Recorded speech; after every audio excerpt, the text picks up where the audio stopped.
Hello and welcome to Galerius Smite League. I am joined today by Blood Mitch, but let's quickly look at the league standings and see what this game takes us. We have King Kai's versus Euphemism fighting today, and well, to be honest, if both teams win, they won't get the second spot. If either team wins, they won't get the second spot. But Euphemism have a chance to overtake King Kai's into the third place if they get a win, if they win the set, basically.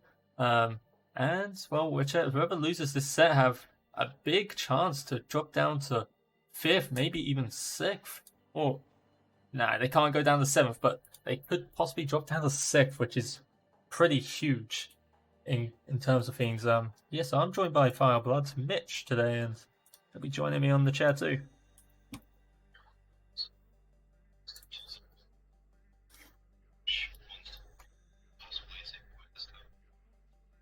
Yeah, I would say, in my opinion, it would be King Kai's. For Euphemism to win, they need to be more coordinated in their team fights. And one thing that King Kai's do very well is be coordinated in those team fights.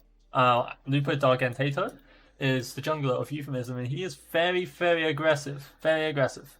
And I feel like that's something King Kai's can really play well against with their strengths. But what's your thoughts on this game?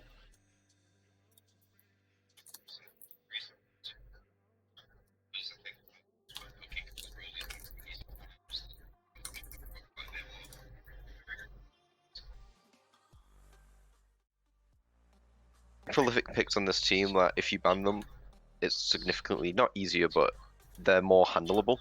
But if those picks get through, they can completely just run a game.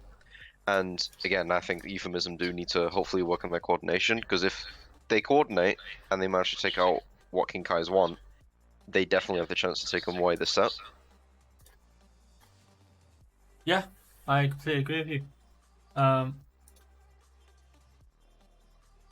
Yeah, like Euphemism have to be on top of their game today. I think to get this win over King Kai's as we do go into the pick and bans. But yeah, we'll see if they ban out the Morgan from Rosie. We've seen this being played in league games, and I've seen it being played in scrims as well, and it's quite nasty, and they really coordinate around the pick well. So I'd be surprised if they don't ban it out. And so far, doesn't look like they will be, and they won't be banning out, which to me is a risky one. But also, do you notice who that leaves up? Well, I mean, that leaves both Plush Russell Cherno and Morgan open, but it also is worth to note that Lancelot is available in this set, so it's very, like, there it is. Yeah, that's a debut, a god debut into the GSL. A Lancelot coming in. See, now, against Lancelot, I think what they need, Euphemism need to draft are stuns, because now that he has been patched and actually had his bugs fixed, Lancelot is immediately stunned off his horse if he's stunned. So if you build a lot of stuns, it is a lot harder for Lancelot to do what he wants. And of course, Euphemism, so with the Ravana and Osiris. Osiris has a stun in his 2 and the ultimate, and then Ravana doesn't have a stun, I believe? No, he doesn't. King Kai's following up with a Chiron and Mercury. Chiron is I've never seen touch on that one, to be honest, but well, we've definitely seen Morton on the Mercury, and yeah, this is the thing which happens if you don't scout your enemies. There's a lot of signature picks on the side of King Kai's, and I feel like Euphemism have missed out on a lot of those. The Morgan's still up, the Chernobog's still up, even the Lancelot's up, which to me is crazy. Well, I mean, they did stick with the Cthulhu, which in my opinion is one of the best teammates to put with a Morgan, because 2 Cthulhu is just ridiculous to deal with.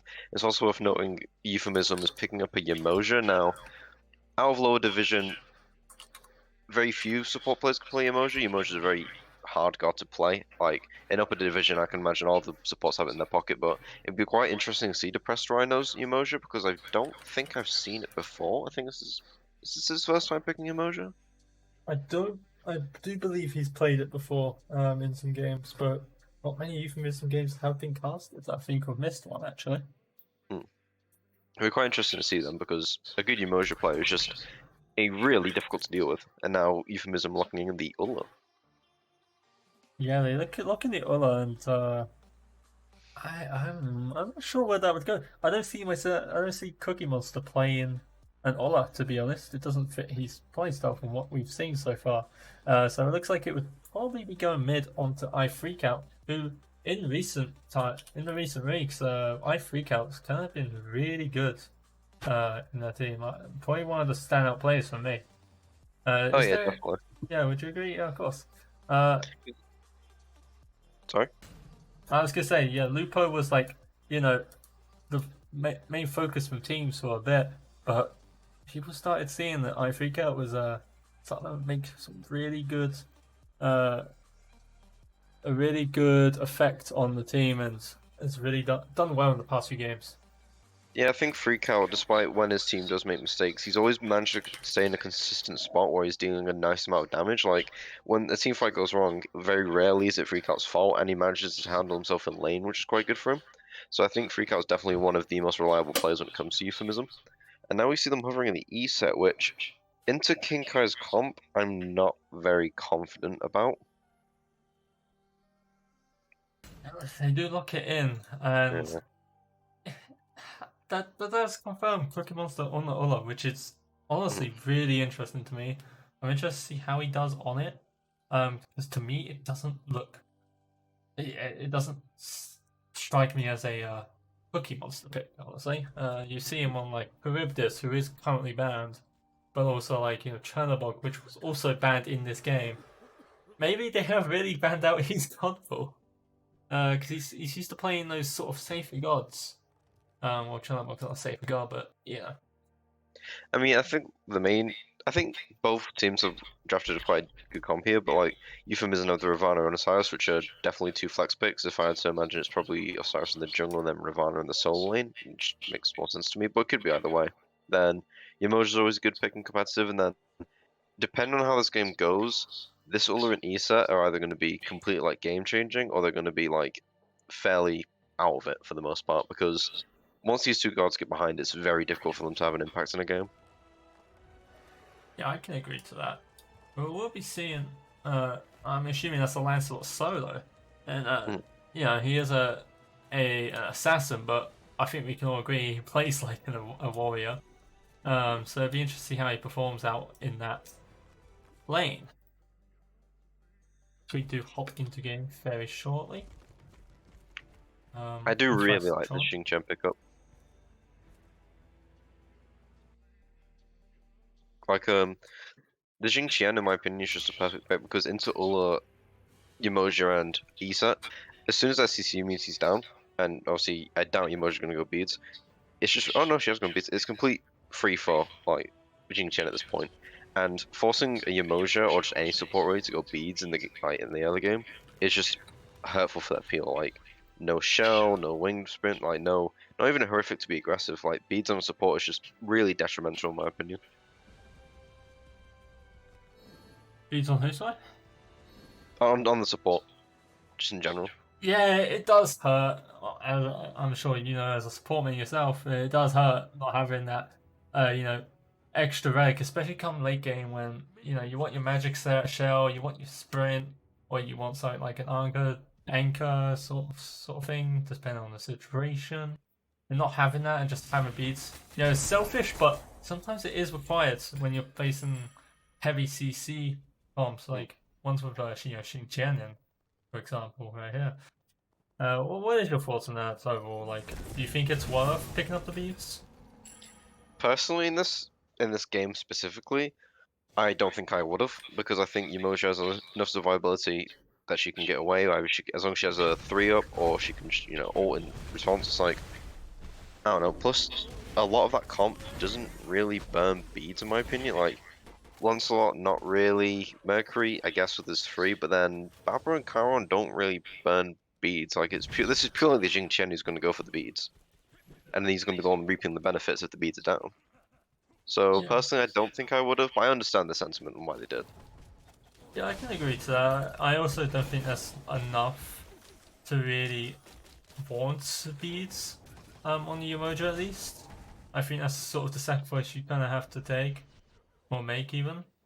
But we do see early on pressure on all lanes for King Kai's.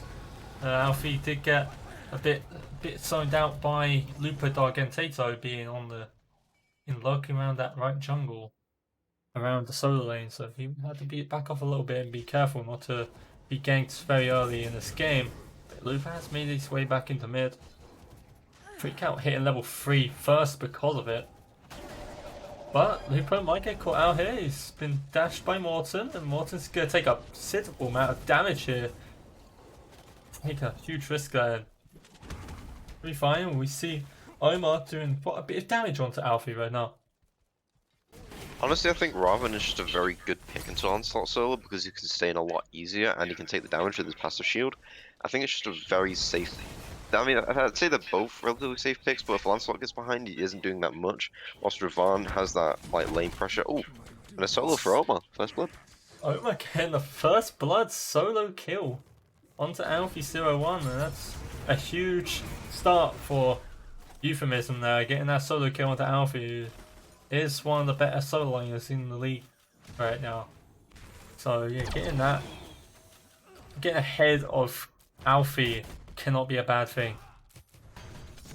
But we see in the jungle here, Lupo trying to get that speed buff, doesn't get it, but he might have his life taken away, but Omar's here on the rotation as well as Freak Out. Freak Out is here, misses the silence, hits the stun onto Rosie. It'll be fine for the most part, just gonna poke out some damage onto Rosie. But meanwhile, guess who's getting a speed buff? It's not Lupo, it's, if I can get over there, Morton. Pick up the speed buff on Euphemism's side now. A lot of invades of this game. Already. Yeah. Well, you got two junglers here, which, you know, kind of like love to do these. Who the fuck casting this? Me and Fireblood, bro. What do you mean? You got Morton and Lupo, who honestly they do a lot of invades, and well, maybe we're seeing that here basically. Going into the game, do we see any builds that are unusual? We do see a Book of Frothrush on the east, but too unusual. Honestly, every build here is pretty normal for the most part. Like relics choices are just standard as well. It's just this is a very standard game, and with Euphemism taking the first blood, that allows him to get that extra XP, and then Omar's definitely showing himself off as like, yeah, he can definitely handle this onslaught, which is quite good because if onslaught gets ahead, he is a headache to deal with in the backline. The horse just runs, when he gets on that horse, he just runs so fast. Done it again? Oh, he's done it again! I don't think Lancelot is an issue right now for Euphemism. Maybe, popped it off. Maybe he is just better in the jungle. Boy, agrees to that, honestly. But yeah, getting solo twice in 4 minutes is not good. For King Kai's here, and Alfie is gonna hurt here. But, ultimate coming onto Lupo here, and home sweet home slapping around onto Lupo, and Lupo is in a bit of trouble, but being a Cyrus with the base warrior stats is so tanky, and they actually might be able to turn this around onto Rosie here. Rosie could be in trouble. If he hit the stun, beats coming out for Rosie, you expected him to hit the stun there. Morton taking a bit of damage there, trying to dash onto Lupo, but just off the mark there. And what looks to have been Lupo going down has turned into Rosie and Morton going down there. What do you think of that fight? Well, I think Freak Out's ult was just amazing there. Like, he managed to give Osiris the amount of HP he needed to just turn around and come back on the fight. And now looking back into this E-set pick with Freak Out, with him being arguably one of the most consistent players on this team, allowing him to peel for his teammates almost, as well as doing a lot of damage with a team fight that can completely switch the game. It's actually a really good pick on him. It's just he needs to be very careful with his Jing Qian because he can easily disrupt his entire kit. And if he gets ult by Jing Qian, there's not that much he can do except for just ult in return, really. Yeah, it does. I feel like the Ravana, since nothing really got nerfed from him, but he just isn't the same because of Lone Lost Mask being reworked basically, and then Ravana solo isn't exactly seen a whole lot in this current patch. It's mostly been in the jungle where he dominates heavily right now. Ravana being like one of like maybe 3 assassins that you can actually play in the jungle right now. Um, so it's interesting to see Oma doing so well on this pick so far. But he might even do more here. Lupo tower diving a little bit onto Alfie, but Alfie living tell the tale for now. They are not letting this Lancelot get any form of leeway. Oh, Yeah, and well, Yi on the Nene is going onto Oma using that ultimate, and they might actually get the kill. Right. But it was very good for pressure purposes, having the force Oma's back when he does have teleport up in 8 seconds, so it won't do a ton of damage to Oma's pressure, but any bit will help right now for Alfie. yeah, it's also known as well. Euphemism now walking away with a 1k gold lead as well as 2 kills up on the board. They're really pressuring Kintais here. Like, King Kaiser, I think, in my opinion, are better off as a team fight team, similar to GBD, where once they're all together, they're extremely difficult to deal with.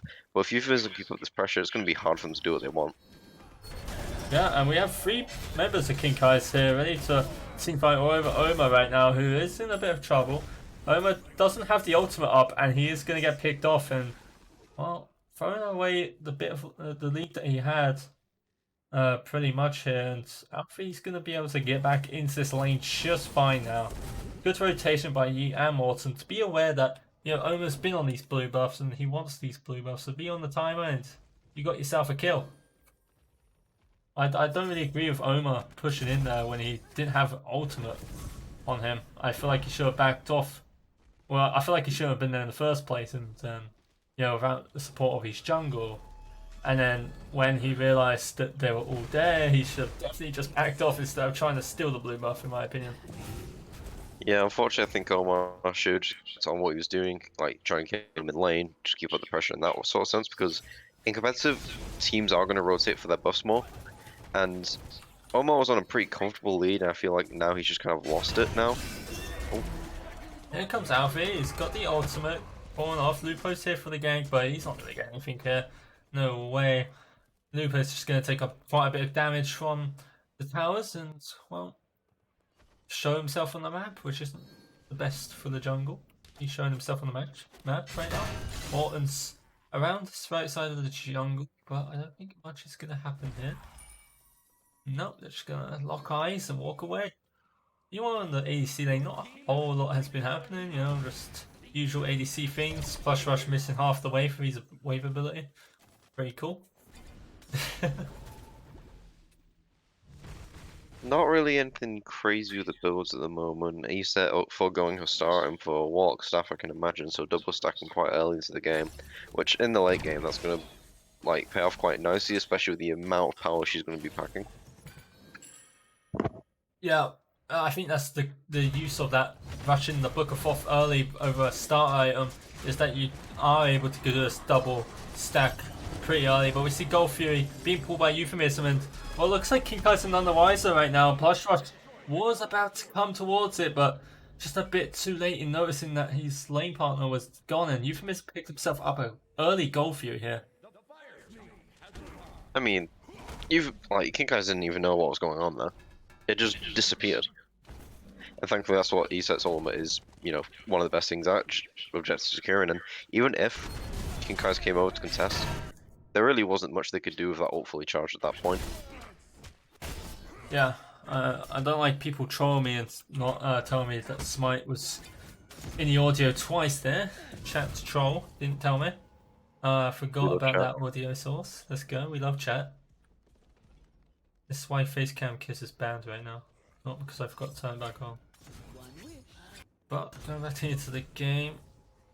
Yeah, they get that early goal for you, and that's just kind of poor awareness by King Kai's. Just kind of unlike them. But you know, Pymass is up and up for the grabs for now, and usually we see that pulled before the goal fury nowadays, since the health buffs. So it's sometimes surprising to see a sub 10-minute goal fury pull. Yeah, hopefully as well, like the next gold fury is going to be Oni. Oh, hold on. Yeah, we do see Euphemism pulling the Pymass as well now, and well, King Kai's are nowhere to be seen more charging up the ultimate, but can he pull it off? He might be able to. If he has vision of that health, he goes in, but nothing really going to come out of it. Yeet on the Nene is trying to pull off something here. Alfie's onto the Home Sweet Homecoming. Not many targets for Rosie, to be honest. Maybe a bit of a poor communication there. There wasn't really much of a fight that was going to happen there, but Home Sweet Home was used, and well, now it's going to be on cooldown for a bit. Yeah, I feel like Morton definitely shouldn't have overcharged his ult like that. I feel like if he just, oh wait, hold on, what's going on here? Oh, never mind. I feel like just solo things. But Morton is going in, it looks like. See if he can pull off something here. Dashes into Oma. Oma has no ultimate, so there is a potential for a kill here. Lupo is lurking around the side. And Oma does go down, but Morton could be in trouble here. Lupo is here, and he goes down. Morton does use the beats upon death, which sucks to be him, I guess. Probably, in my opinion, shouldn't use the beats, but does get the kill onto Oma, which is always a bad thing. A 1-for-1 trade for, well, not for anyone, it's neutral. Yeah, unfortunately, it's just Omar's lead isn't really there anymore. I know he has just a bit more gold then. That's a lot, but the issue is that he's just not really exerting the lead that he originally had, and now he's not to the point where he can rotate early and make an impact for his team. He now has to like sit in lane with Lancelot, which is just unfortunate, really. But it's one of those things. I'm sure he'll be able to make him an impact in the late game team fights. It's a shame he couldn't do it earlier. Yeah, he's actually a level down to Alfie right now, which is kind of crazy. If Oma was able to utilize his lead more and be a bit more safe, play some wards. But please, in love of Christ, play some wards around the jungle. I see no red wards for Oma here around the solo lane. And that would be really nice to have, especially when you keep getting hanked. There's one red ward on the Scorpion, but it's just in a weird placement that's not really going to give him the information he needs when a gank's incoming. That gives him nothing, that ward. That ward gives him nothing. No one's pathing that way. Maybe more. No. But yeah, Oma could be huge right now. He could have like a 2-level lead, probably. Honestly, maybe just 1-level lead.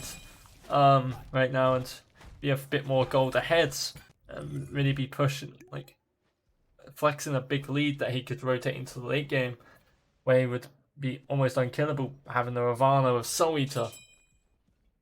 Unfortunately, he threw away some kills, and now he's equal, if not slightly behind. No, he's slightly ahead of Alfie right now. I think they're equal, to be honest. Alfie's still doing a wave. But a lot of ping happening in this left jungle. Nothing can come out of it. All the deaths and kills are coming from solo at the moment because both mid and duo are just focused on farming because they're trying to get to late game. And with the E set, she's more effective early to mid game than she is late game, but she's not going to be useless by any means because once she's double stats with her ultimate and a spirit ball and a silence, she's going to be doing a lot in team fights. But it seems this is definitely going to be a late game oriented game. See how both teams play out. Yeah, we see a lot of members of each team over here on the duo lane, and Pluck Rush is going to try to get that kill to Cookie Monster. Good ult by Morton to get that Home Sweet Home coming out as well. Cookie Monster in big trouble, but does go down in the end. Morton may also go down with him, and he does. The Nene's here and ready to fight. But Lupo is very low as Spirit not quite hitting. Lupo's still in the middle of it. Gonna stun out with Lee on Denene. Mostly gonna get that kill onto Lupo. Not sure why Lupo's even still here. Should have been long gone for a while ago, but he stuck around and tried to initiate onto Rosie and ate a fat one to the face, which did a lot of damage and killed him there. Alfie still getting a kill onto Freak Out as well, making that rotation through. Looking like a Gold Fury. He's got a blink. Yeah, Oni Fury being pulled by King Kai's here, and Oma's here, ready to fight, and King Kai's do secure it, but yeah, no, not much happening there. Oma did try to steal it, but in the end, King Kai's do get the Oni Fury, and that's a huge fight for King Kai's. Honestly, I don't think Omar should have blinked past the Baba Yaga for the Oni Fury. I just would have went for the Baba at that point, and then hopefully turn and see what he could do. But Rosie just got away for free there. Yeah, I mean, if you probably want to shut down a 2-0 Baba Yaga, to be honest, that's a good point. You don't Like, want a Barbariago getting ahead. That is the last thing you want. It's so irritating for front line to be diving that, and it can make a huge effect in the late game for sure. she was definitely a 3 or 1 away from death. So, but I understand where it came from. Like, an Only Fury steal would have been definitely useful, but as we said before with Euphemism with the lead, King Kai's are very much a mid to late team oriented team, and that's showing now with all these team fights going on. Yep, right, home sweet home with Morton also hitting 2, depressed one, and I freak out. Home sweet home launching everywhere, but Rosie's stuck in the middle of the pack, no longer stuck in the middle of the pack. Alfie on his horse, just walking around, treading along. The Lupo's going to take a lot of damage, going to walk to that Lancelot ultimate, and going to go down here. Yamoja ultimate coming out, trying to zone out, but there's a big fat hole in that Yamoja ult, and not going to do much, but not even sure if it was necessary, to be honest. No, that definitely was not necessary in any form. Like, she definitely could have tried and regroup with the team with a free or something like that and try and get some heals off, but like, that ult didn't catch anyone, it was behind them, her team was more or less already out there, it was definitely a bit of a panic call, I can Euphemism imagine, but... Freak out stole away the Pyromancer there from King Kai's with the Spirit Ball, if you Oh, didn't well notice. played. I believe it's the Spirit Ball, I don't know. One of us Yeah, could have that Spirit Ball. so far both teams are kind of equal in gold. I think Euphemism are only like 100 gold ahead, so now King Kai's definitely catching up, but especially with that Pyromancer stole for I freak out. But I think now both teams are probably going to start looking for a fire giant for the next objective, but right now I can imagine them just trying to farm up before that fight is even considered. Yeah, there's a lot of farm on the side of King Kai's map, a lot in the jungle already for them to take. And yeah, so far, jungle definitely a lead for Morton here, despite being in the same KDA pretty much. Solo's pretty much on the same boat as well. Uh, you know, Omer's still got that first blood bonus, keeping him ahead right now in gold. But Yeah, I yeah, mean, sorry, go on. no, I had nothing to say but filler. It's the main issue with the Ravan versus Lancelot matchup is that, well, I think Ravan has a better lane matchup in team fights. Lancelot's definitely more team wide, especially with his ult, I believe, that cripples, and then the disruption with his 2, with the knock up, and then the amount of survivability he has. Whilst Ravan is definitely, I'm going to ult one person in the backline and try and delete them as fast as I can. So, two pretty different solo lanes and what you want in a team fight, and with the Lancelot on the side of the King Kais and how they just play their team fights in general, it's very dangerous. Oh. Yeah, Mercury ult coming on to Depressed Rhino here. Lots of ults going on to Depressed Rhino. Beat's going to come out for Rhino here, but well, now Euphemism are turning this fight onto King Kai's. Home Sweet Home coming out. Lupo going to take a bit of damage. I don't know why they're still chasing Rosie there, but Yamoja ult coming out. Pretty decent Yamoja ult there. Lupo's going to try, he will get... Yeah, no, he goes back in. Omer's low, and meanwhile is getting shredded by members like King Kai, so he's going to go down.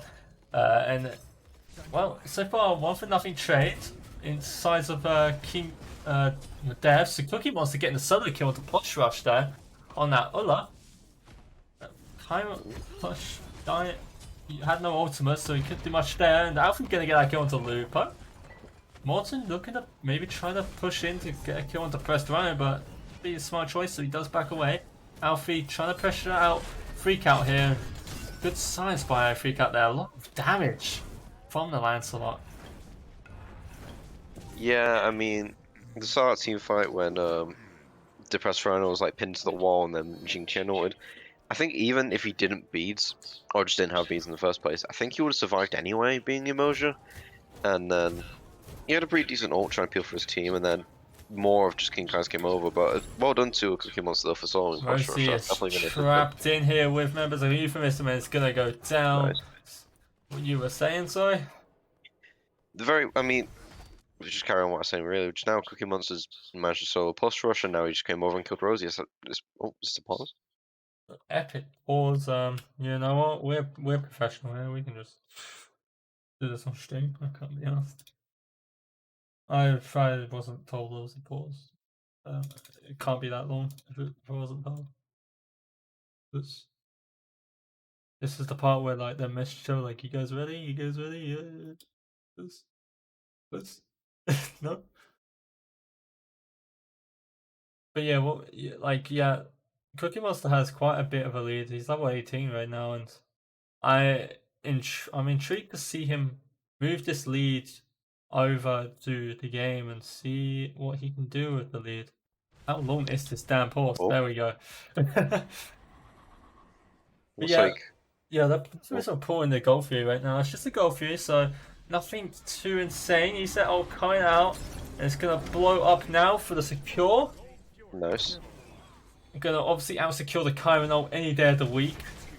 Morton trying to ult in onto the Presto Rhino. They're sure to get this kill onto the Presto Rhino here. They do. And that's a kill for King Kai's, but they do not get the goal for you. It's just a goal for you though, so it's not too damaging like Oni Fury, for example.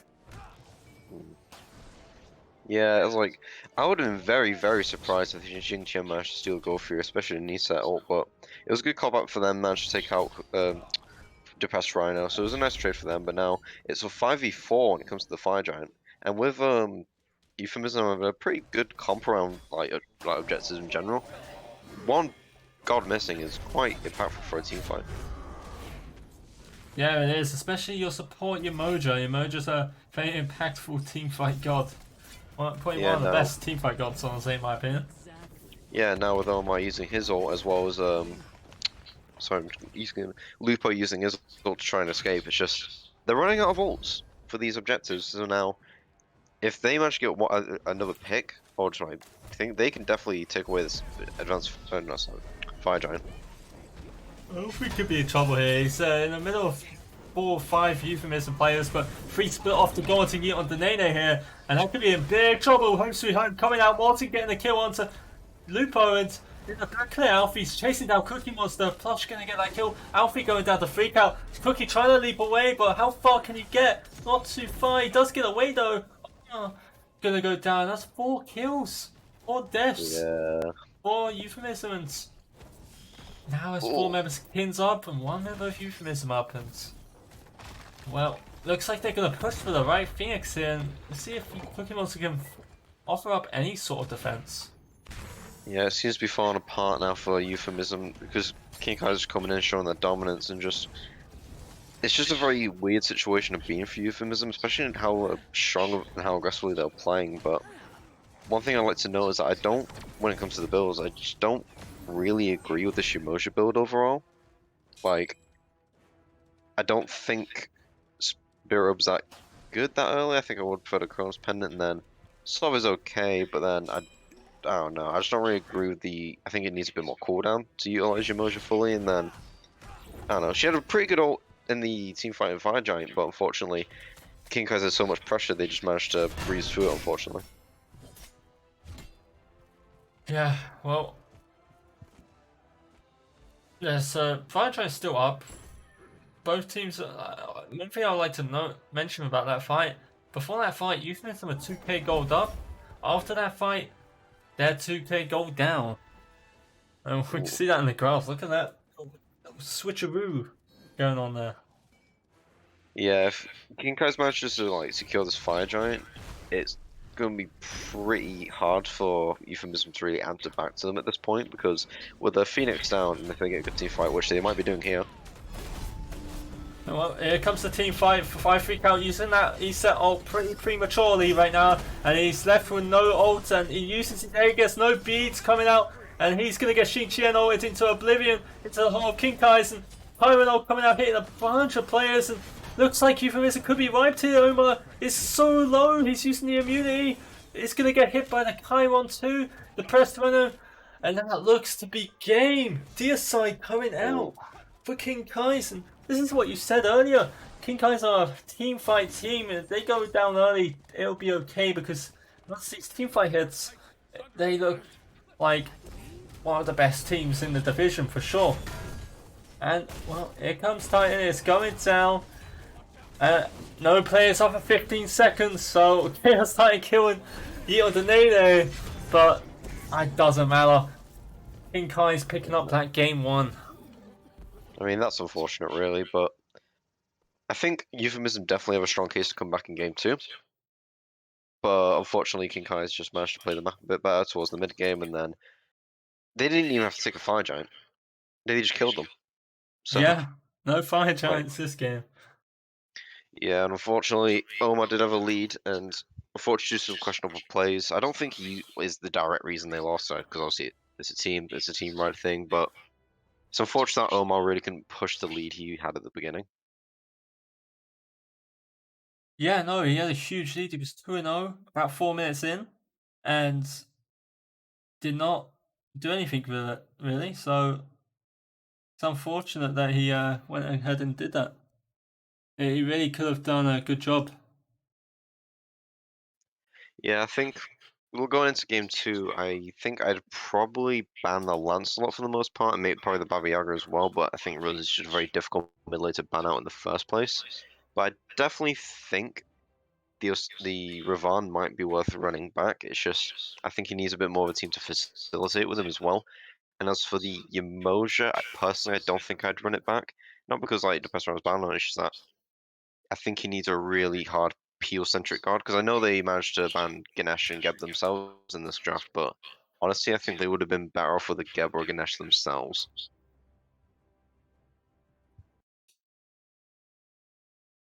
Yeah, Euphemism. I don't. I want Euphemism. Honestly, they need to play the team fights better. Like they had the lead and they just didn't play it well, and that it obviously cost them the game, which I sucks for think that them. I think they can definitely come back in game two though, but finishing up on game one, just the last little nuts to leave on. Who would you give to MVP that game? MVP that game. That's a hard one. I would have to give it to Rosie. Just made such a significant like impact in these team fights. Home sweet home, just doing lots of bits and did so much damage. Second top damage next to Alfie. In my opinion, I think it would be Rosie. Yeah, I totally agree. I played well, did a lot of damage, and managed to just play around the euphemism pretty perfectly in that game. So yeah, definitely Rosie.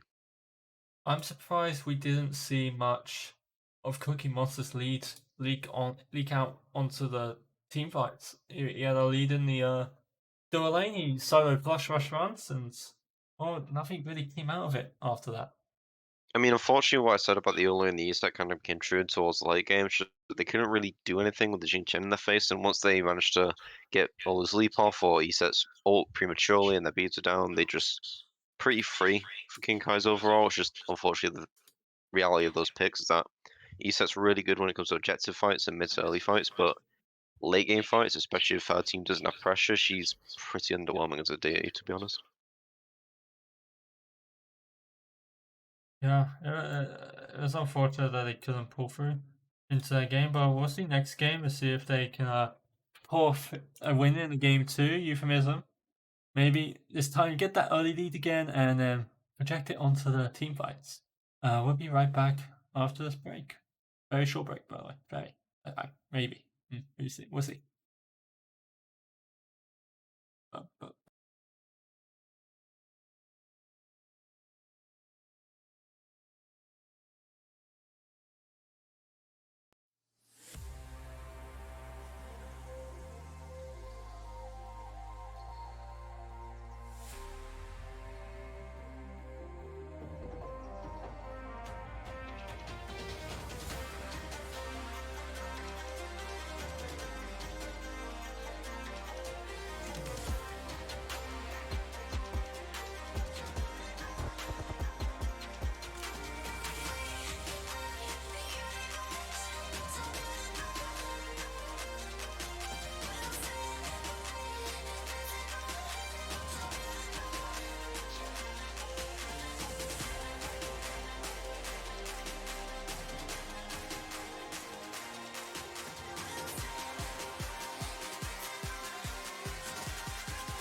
Bloody hands on my knees, swinging till I'm useless.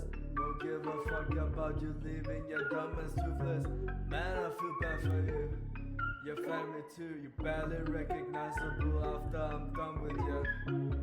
Throwing hands, you didn't stand a chance.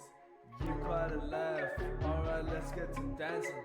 But you ran off, all I did was give you a glance. What a waste of time, what a damn shame, really. Leaving your body in the dirt, yeah. Trying to escape my hate, be glad that I'm human, or else I would've killed ya in that cold blood. My hate and rage, calmly lighting every candle on the way to your front door. Bloody hands on my knees, try swing until I'm useless. Won't give a fuck about you leaving your dumbass toothless. Man, I feel bad for you, but at this point you deserve everything that comes your way. So stay away, unless you want to die today, yeah. I'm the hunter, you're the prey, remember this, okay? Okay, let's bring it up a notch. Watch me dodge and send you a crutch, yeah. Balls got swallowed, see you on that dot. Yo, mama on payroll and you got the balls to start a fight with me. I send your dumb ass to the hospital within seconds. Yeah, my hands are my weapons. I won't need anything. Just I smile on my lips while I send you flying. I'd be lying if I said I was trying to define while I reply to your dumbass.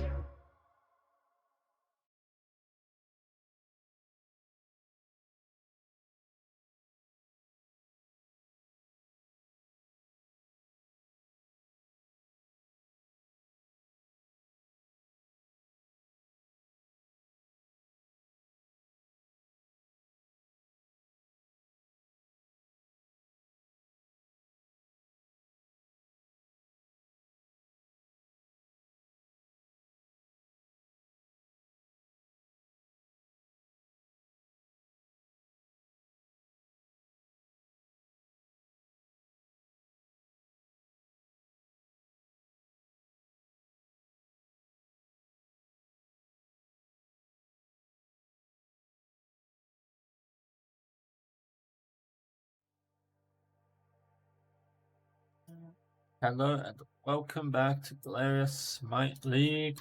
We're back here for game number 2. Mitch is still here, hasn't ran away. I've still got him on a leash. He's forced to cast with me. Haha. Hell yeah. Hell yeah.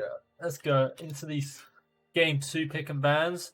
We discussed slightly on it, how Euphemism can reverse sweep this one. What do you think they have to do coming into these pick and bans? Euphemism, I think. Okay, I don't think the Onslaught is worth banning, because I think Alfie's just a very good solo laner anyway. I feel like any god he could have played that well.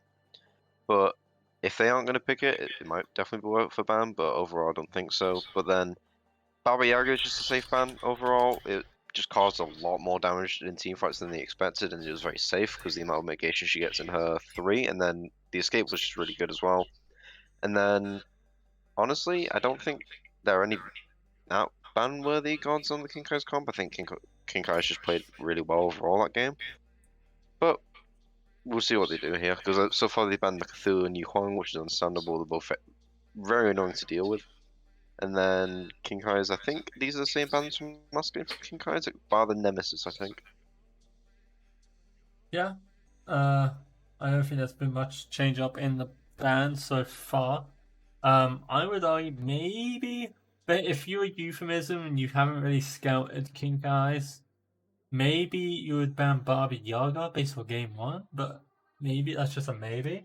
Obviously the Rosie Morgan is still available, but they do ban out that Lancelot, and I feel like that wasn't very much needed, as you obviously said just a second ago. No, I definitely don't think Lancelot's warranted the ban, but hey, it's just one of those things, I guess. Yeah, I guess if they didn't like playing against it, they can for sure just go ahead and ban it out, I guess. Kinkai's taking the revenge for themselves this game. Yeah, they do go ahead and take out Ravana. Cookie And Monster Euphemism looking taking to the be China Bog. Yeah, Cookmon's looking to be opting into his Chernobog that he does play quite a bit, so that's just a thing that's happening. I'm It's presuming just... this Ravana. Oh, sorry. No, go on. I'm presuming this Ravana is solo. I can imagine it's going to be. Oh wait, hold on. Got King Arthur hover from Euphemism. I don't want to spoil, Scrim stuff, but, you know, that if I can go anywhere, like, we've seen it be played in the SPL a lot in the jungle. I feel like that's his strongest role right now. It could certainly go into the solo lane though, because he's still very strong in the solo lane. In This my Cupid's a opinion, very good pick.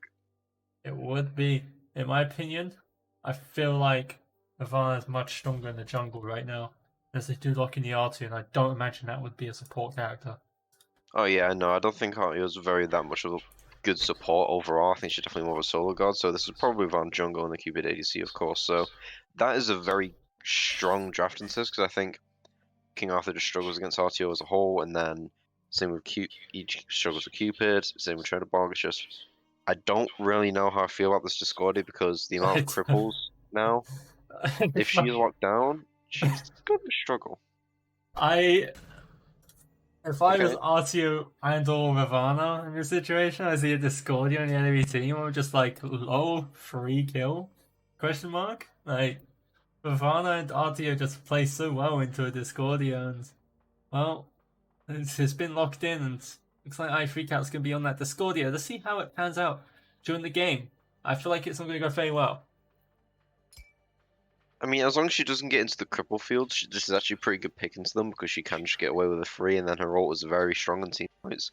So we'll see how it goes. But so far, the King Arthur, I feel like it's going to struggle against the RTO, but I think most solo lanes struggle against RTO. It's just an RTO thing, unfortunately. But team fight is going to do a lot of damage. He has to avoid the cripple fields, of course, but then I still think the Chernobog is good overall. Like, it's Chernobog, gives a lot of pressure, and if Euphemism managed to get the pressure they got, how they did in the first game, and then have the Chernobog come round, get some early mid fights off going, rotate for objectives, it's a pretty good comp overall. It's just, if King Kai's played how King Kai's do, then Euphemism are definitely going up a uphill battle. Yeah, so far the team comp is definitely in the favor of King Kai's, in my opinion. I don't feel like Discordia does a whole lot, especially in this comp. I feel like she just dies in these team fights. King Arthur gets crippled by the Fields of Love, I believe it is. And keep it up. And then, Chernobog is, Chernobog. He does Chernobog things. He can definitely make some impact in the team fights, but honestly, don't. From what I've seen from Cookie Monster on the Chernobog, it doesn't really utilize the kit of Chernobog greatly, to be honest. There's so much rotation potential, and he doesn't, in my opinion, use it very often. They do ban the Baba Yaga as we expected, but the Sobek ban is actually quite a good ban here because you don't want to get out of the cripple fields only to be thrown back in. So that's a completely fair ban to them. And then Darji, pretty good ban into this because Artio and Cupid have no CC immunity, so a very understandable ban on their end as well. Pretty good bans overall for both teams. The only questionable one you can argue is the Lancelot, but it is a new god, so it's just good to get out of the way because sometimes it's just dealing with a new god can be a complete headache. So we'll see what Euphemism draw now in response to all these bans. Yeah, they've been using that pick and ban time quite heavily, to be honest. But in the end, we do see a Cerberus locked in as support Ooh. Cerberus, which is an interesting, a wacky one. What's your takes on it, Mr. Support Main? Okay, so I played a bit of Cerberus in SNL and I enjoyed it quite a bit, but so from what I've seen of Depressed Rhino is that he does better in aggressive, or when he's playing aggressive, because he played Geb pretty aggressively in one set, and then I feel like the emoji pick didn't really allow him to do that as much, especially how he didn't build too much cooldown. If this gets ahead, it allows Rhino to play in more of a fashion he wants, where he can force plays, possibly get kills himself, and then, the issue is that, like I say, with a good amount of gods, if King Kai's get a lot of pressure and then Cerberus, his pure potential isn't as strong as other Guardians. Like his ult is pretty good, but like you're not really gonna rely on his ghastly breath, despite it's a pretty good slow. If they have all the pressure, they're not really gonna do it. Oh, Rose's Oh, Morgan indeed, the Morgan is horrid. I'm excited to see it. The infamous, with an Ares. Rosie Morgan. We got the Ares, which is dirty, dirty, dirty into this comp. I'm excited to see it if they do lock it in. Yeah, so with the Cerberus, I feel like if this comp can get ahead, it's an alright pick, but I don't think Cerberus support is that good overall. So if he pulls it off, I'll be quite impressed. But if it falls behind, then God help them. But yeah, there it is. Oh no! Okay, So I Ares think and Morrigan. the team comp is definitely in the favor of King Guys right now. That's a lot of cripples. Oh God. Okay. King Arthur This doesn't get to play the game at all in the laning phase and in the team fights. He does not get to play the game. the amount of bees burning in this comp alone, as well as of an Ares and the Morgan, is going to be so difficult. And a Tsukiyomi, however, for Euphemism. No, Camazots now? I'll switch to Camazots. Camisots. Camisots is Okay. a goal we haven't seen for a while. Yeah, I feel like he fell off a bit, man, because he got some a base damage reduction and some sustained nerfs. But overall, I think the god is actually still pretty underrated. Like, he's not that popular in casuals because, let's be honest, he's not that much fun to play. He's a bit boring. Competitive wise, though, he's a very safe god. He can do a lot of damage in solo, which I don't think with the TTK changes he's that useful in solo anymore. But if you want to, safe pick, you can pick him. But jungler wise, you still can be god. So you can dive the backline pretty heavily, and then with his ult, it's either a free kill or a get out of jail free card. So honestly, into this comp, completely fair pick because if you're crippled, you can fly away. You can jump out if you need to. Well, obviously, you're crippled, you can't jump out. But and with these gods he's going to be facing in the 1v1s, he can also sustain most of them. And with Lupo being aggressive as he is, I think the Campbell's a pretty good pick here.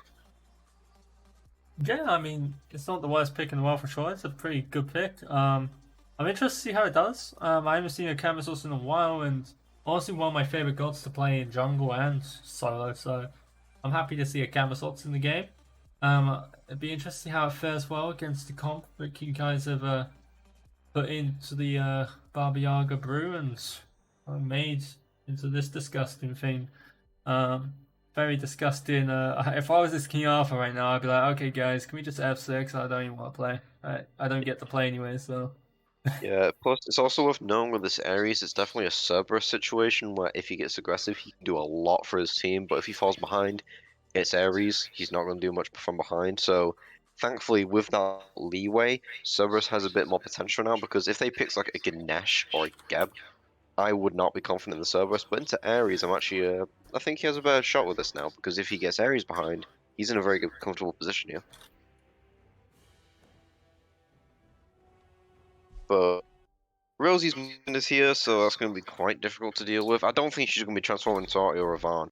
I think her main transformation is going to be the Ares and the Cupid, because those team fights with King Kai's is going to be insane. You just said double Cupid out. Disgusting. Yeah. Yeah, I feel like he might. Yeah, I feel like Rosie will be switching into the Ravana, Cupid Ares, maybe even the Camisots at some points in the game, and maybe even the Chernobog to get those global rotations if she may need it. Yeah, and she's got into mannequins as well, meaning, like, in my opinion, the reason why I think Rosie is one of the best Morgans, because not only are her transformations good, is that she can use the base kit of Morgan extremely well.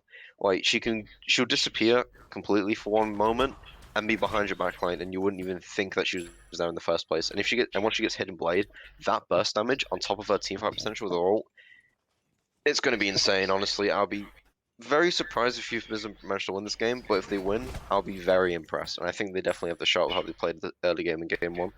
And that's something you just noted is the way Rosie plays this Morgan is how you should be playing Morgan, to be honest, but not many people do it because they think, she's a mid laner. No, she's basically a second jungler, honestly, in these team fights. She goes into that backline and she kills him in 2 shots, easily. It's very effective, God. Yeah, I feel like a lot of people look at the Morgan and think, if you can use her ult well, then she's really easy. No, her base kit is actually pretty, not complicated, but it needs a certain playstyle to utilize fully, which Rosie definitely has the playstyle for. Exactly, it's Morgan's one of my favorite gods. She's very fun to play.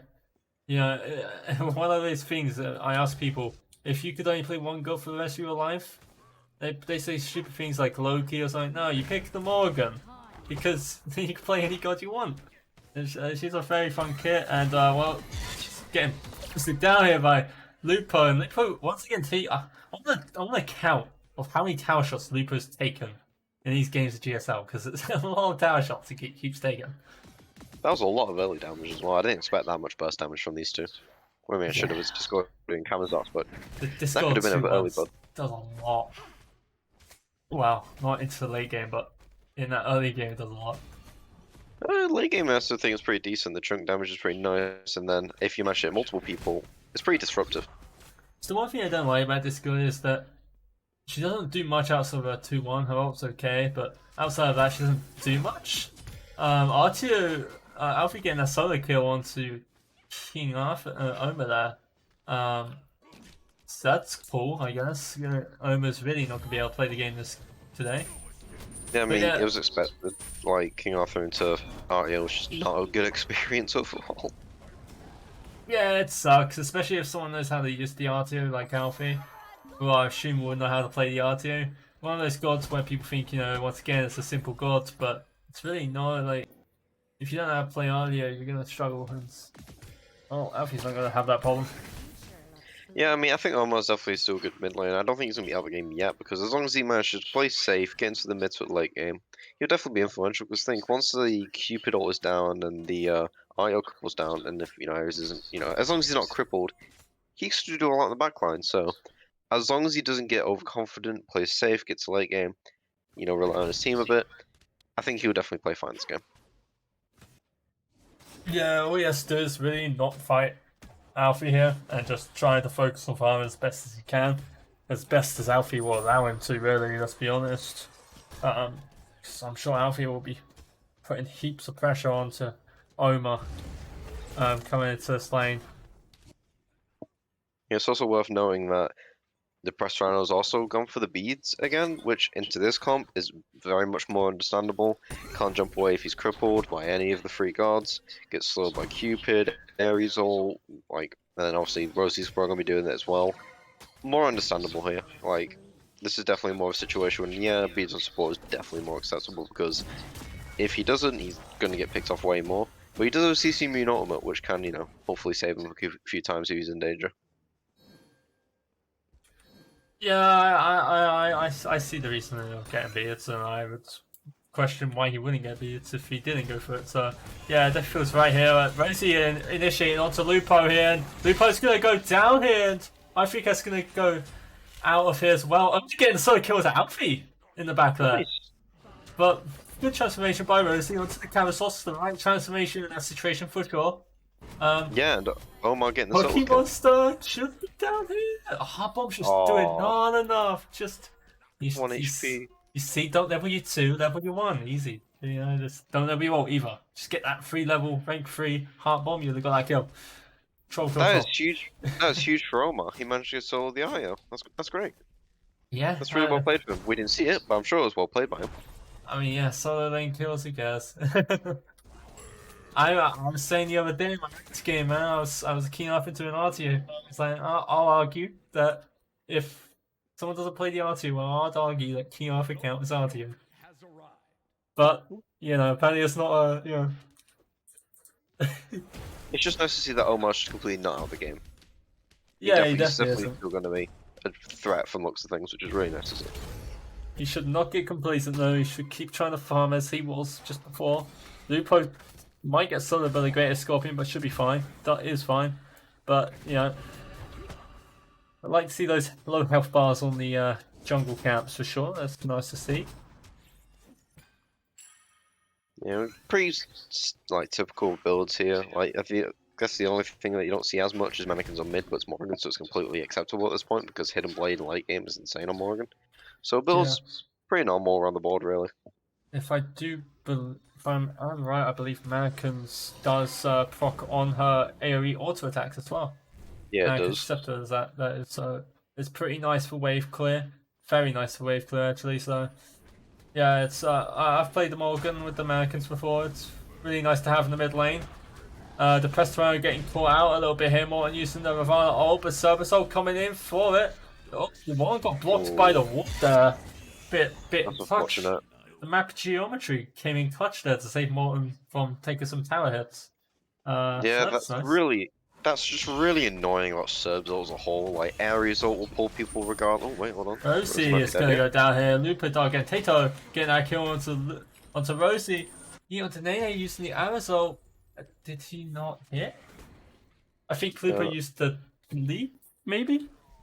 no, I think Not sure. no, no, I think he just beats. But Trust me. so I guess that's probably the biggest downside Oh, of it is. Serb's ult is that Daji, Sir, and Daji like Ares, they pull just straight up no matter what.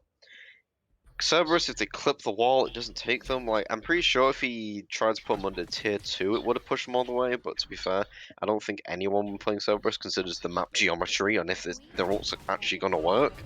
But it was a very good play on Depressed Rhino's part. It's just a shame that the ult is just a very weird one at that.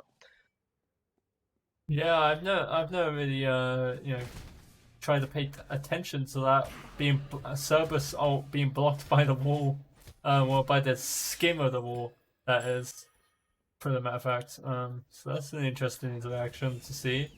It's just Something to very consider. unfortunate. Like, he definitely could have got killed there. It's just. Well, I mean, it is Ravani, he could have 2'd out maybe out of the tower line, but still, it was a very good play by Rhino. It's just unfortunate that the ult was just a bit funky. Yeah, a little bit ucky wucky. Yeah. The Oracle's going the way of King Kai's, I believe, there, if my eyes aren't being colorblind. Yeah, they went to King Kai's. Yeah, Morton with an ambitious ultimate onto I Freak out there, just off the mark, and isn't going to get anything out of that there, out of that engagement. Just going to use the ultimate, and not much going to come out of it. Alfie, once again low, could potentially he's low, but Omar, I don't think he will be low because, well, RTO just denies Tina from doing anything. I mean, they're both gods that way. Just roll your face on your keyboard, just smash buttons. One of them will win eventually. Yeah, you kind of just, roll your face across the 1, 2, 3, 4 keys, or the QER keys if you're weird. Well, I guess it's not weird anymore. I'm the weird one. I like the 1, 2, 3, 4 setup. So far, we're not look. Doesn't seem to we're gonna get a under 10-minute goal fury this game around. I think King Kai's are definitely looking tighter on their objectives now, making sure Euphemism don't steal anything off under their noses. Yeah, we did see Euphemism pull off that early goal feed just around the exact same time as right now, and we are looking at them walk around that area, looking for a gank on the Plush Rush maybe. But yeah, we did see him pull that goal feed around this time of the game, 9 minutes. And, well, it's probably not so feasible right now because Oracles are on the side of King Kai's. But Yeet on Denene could be on the wrong side of death right now, and gonna have to use that arrow assault for something here. And he might get stunned here. He's gonna get Cerberus ult and he's gonna go down. Good ult by Depressed Rhino. Lupo up in the air. Rosie using the Channelbog transformation to get over here, but King Kai's really pulled this one back.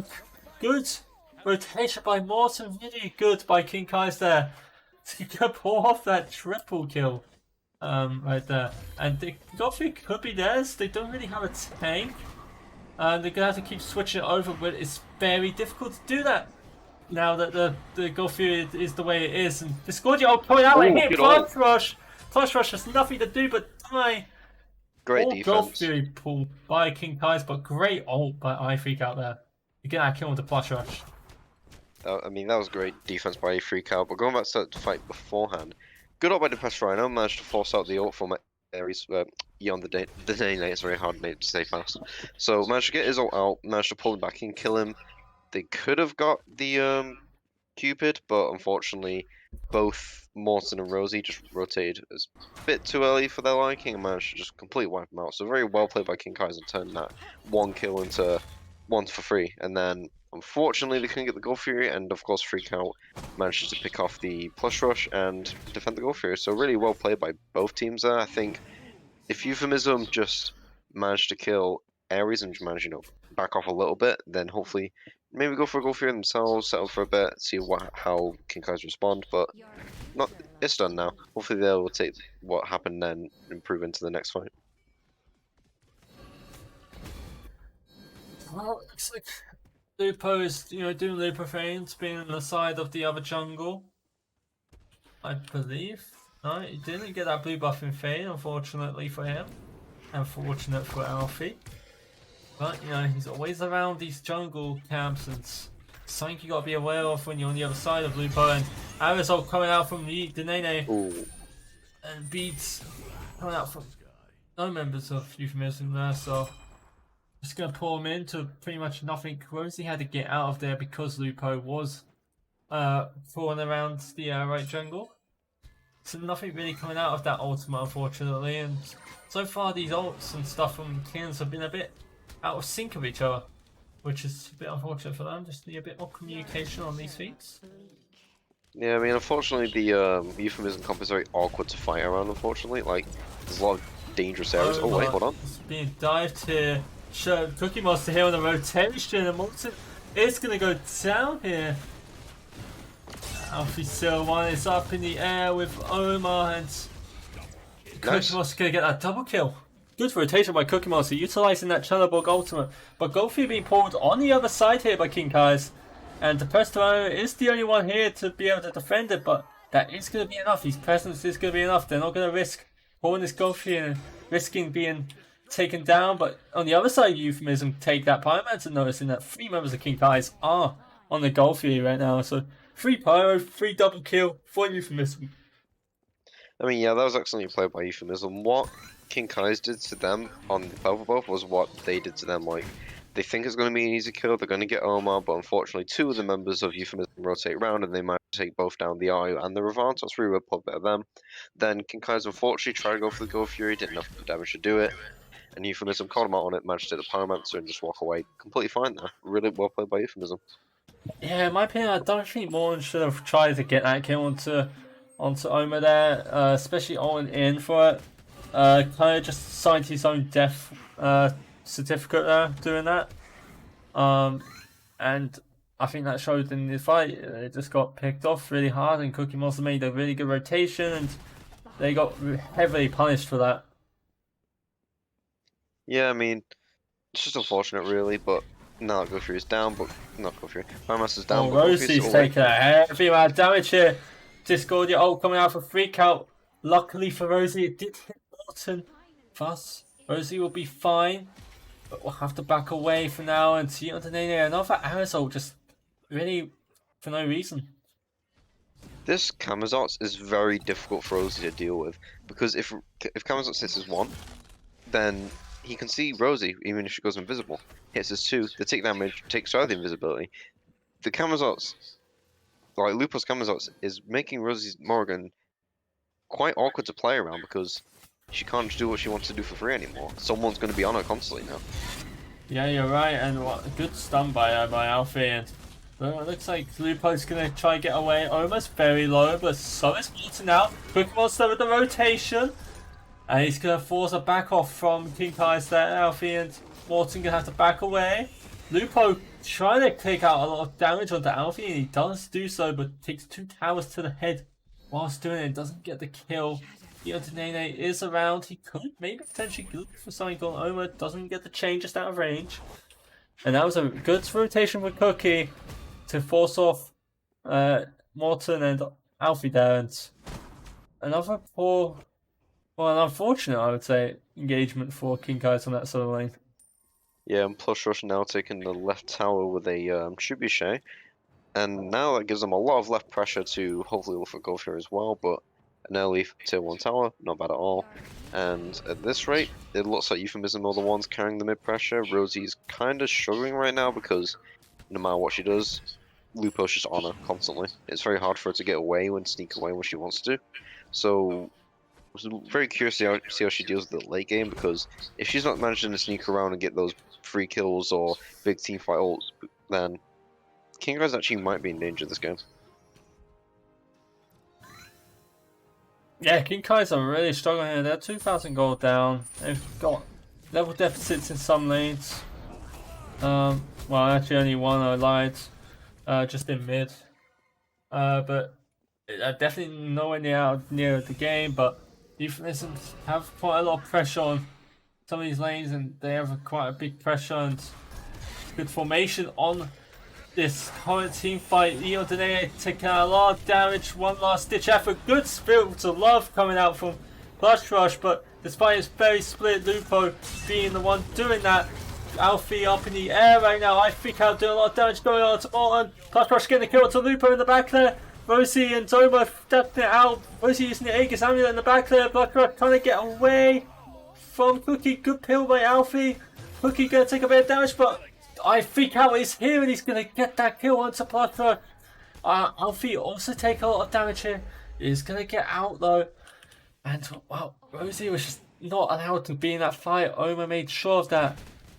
And looks like Goldfeet is going to be pulled by Euphemism, and looks like they can try to pull this with I Freak Out and Cookie Monster just fine here. There should be a problem here, but Rosie is looking around.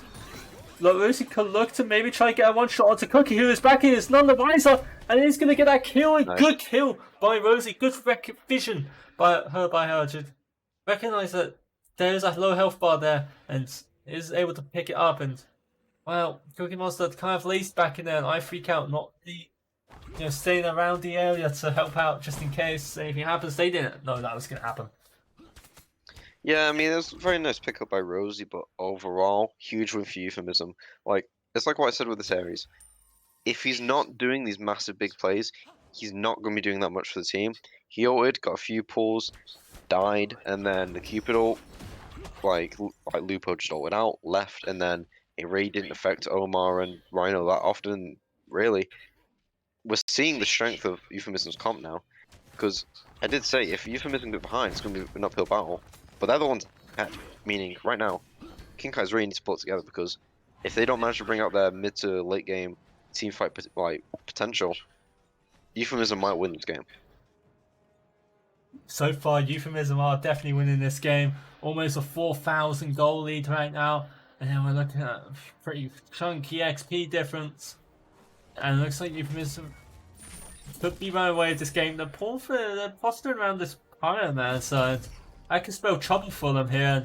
But Rosie on the backline trying to get a kill to I Freak Out, trying to Cerberus is going to do a bit of damage, going to pull him in, and Freak Out using the Aegis Amulet. Yodinene has the ultimate to come in with, now the bees are down. Morton is in the backline, going to get chunked down. Rosie's still here, present in the backline, but it is going to get pulled out as well, and Yodinene is going to go down. That's a double kill for Omar, and Alfie still wants here now, but a bit too late. Plush Rush is going to split push on the left lane, and it looks like it's going to be a Pyromancer for Euphemism, trading out, well, they did shut down I Freak Out, but is that worth for King Kai's? I don't know. I don't think so. I don't think it is. It's like, at the moment, Rosie's trying to do what she can, but now looking at the King Kai's comp, there's a lot of CC. There isn't that much follow-up. So, it's very difficult for them to get to a point where they can get that perfect amount of, like, setup potential with their ultimate, and leave them to a state where they can, burst them down how they want to. But right now, it seems that they're getting the CC, like the CC ultimates off, but Euphemism has so much more damage that they can just turn around on them. They can't dive as heavily as King Kai's are normally used to, because yeah, Rosie has the Ares, the Cerberus, the Cupid, but once those CC immune ults down, Rosie doesn't really have the crazy kits that she'd normally like to get the kills. It's like, and if she obviously dives in, gets the the Cerberus with the Ares ult, if she transforms too early, then she's squishy in the middle of a team fight as Morgan. She's done what she can do. Yeah, that's one of the things that you have to think about Morgan is, when my ult ends, where do I go? I need to be safe. Especially for that split second where you kind of stand still and think about, hey guys, don't hit me. That's time out. You gotta really think about every second whilst doing that Morgan ult, and Freak Out could be caught out here.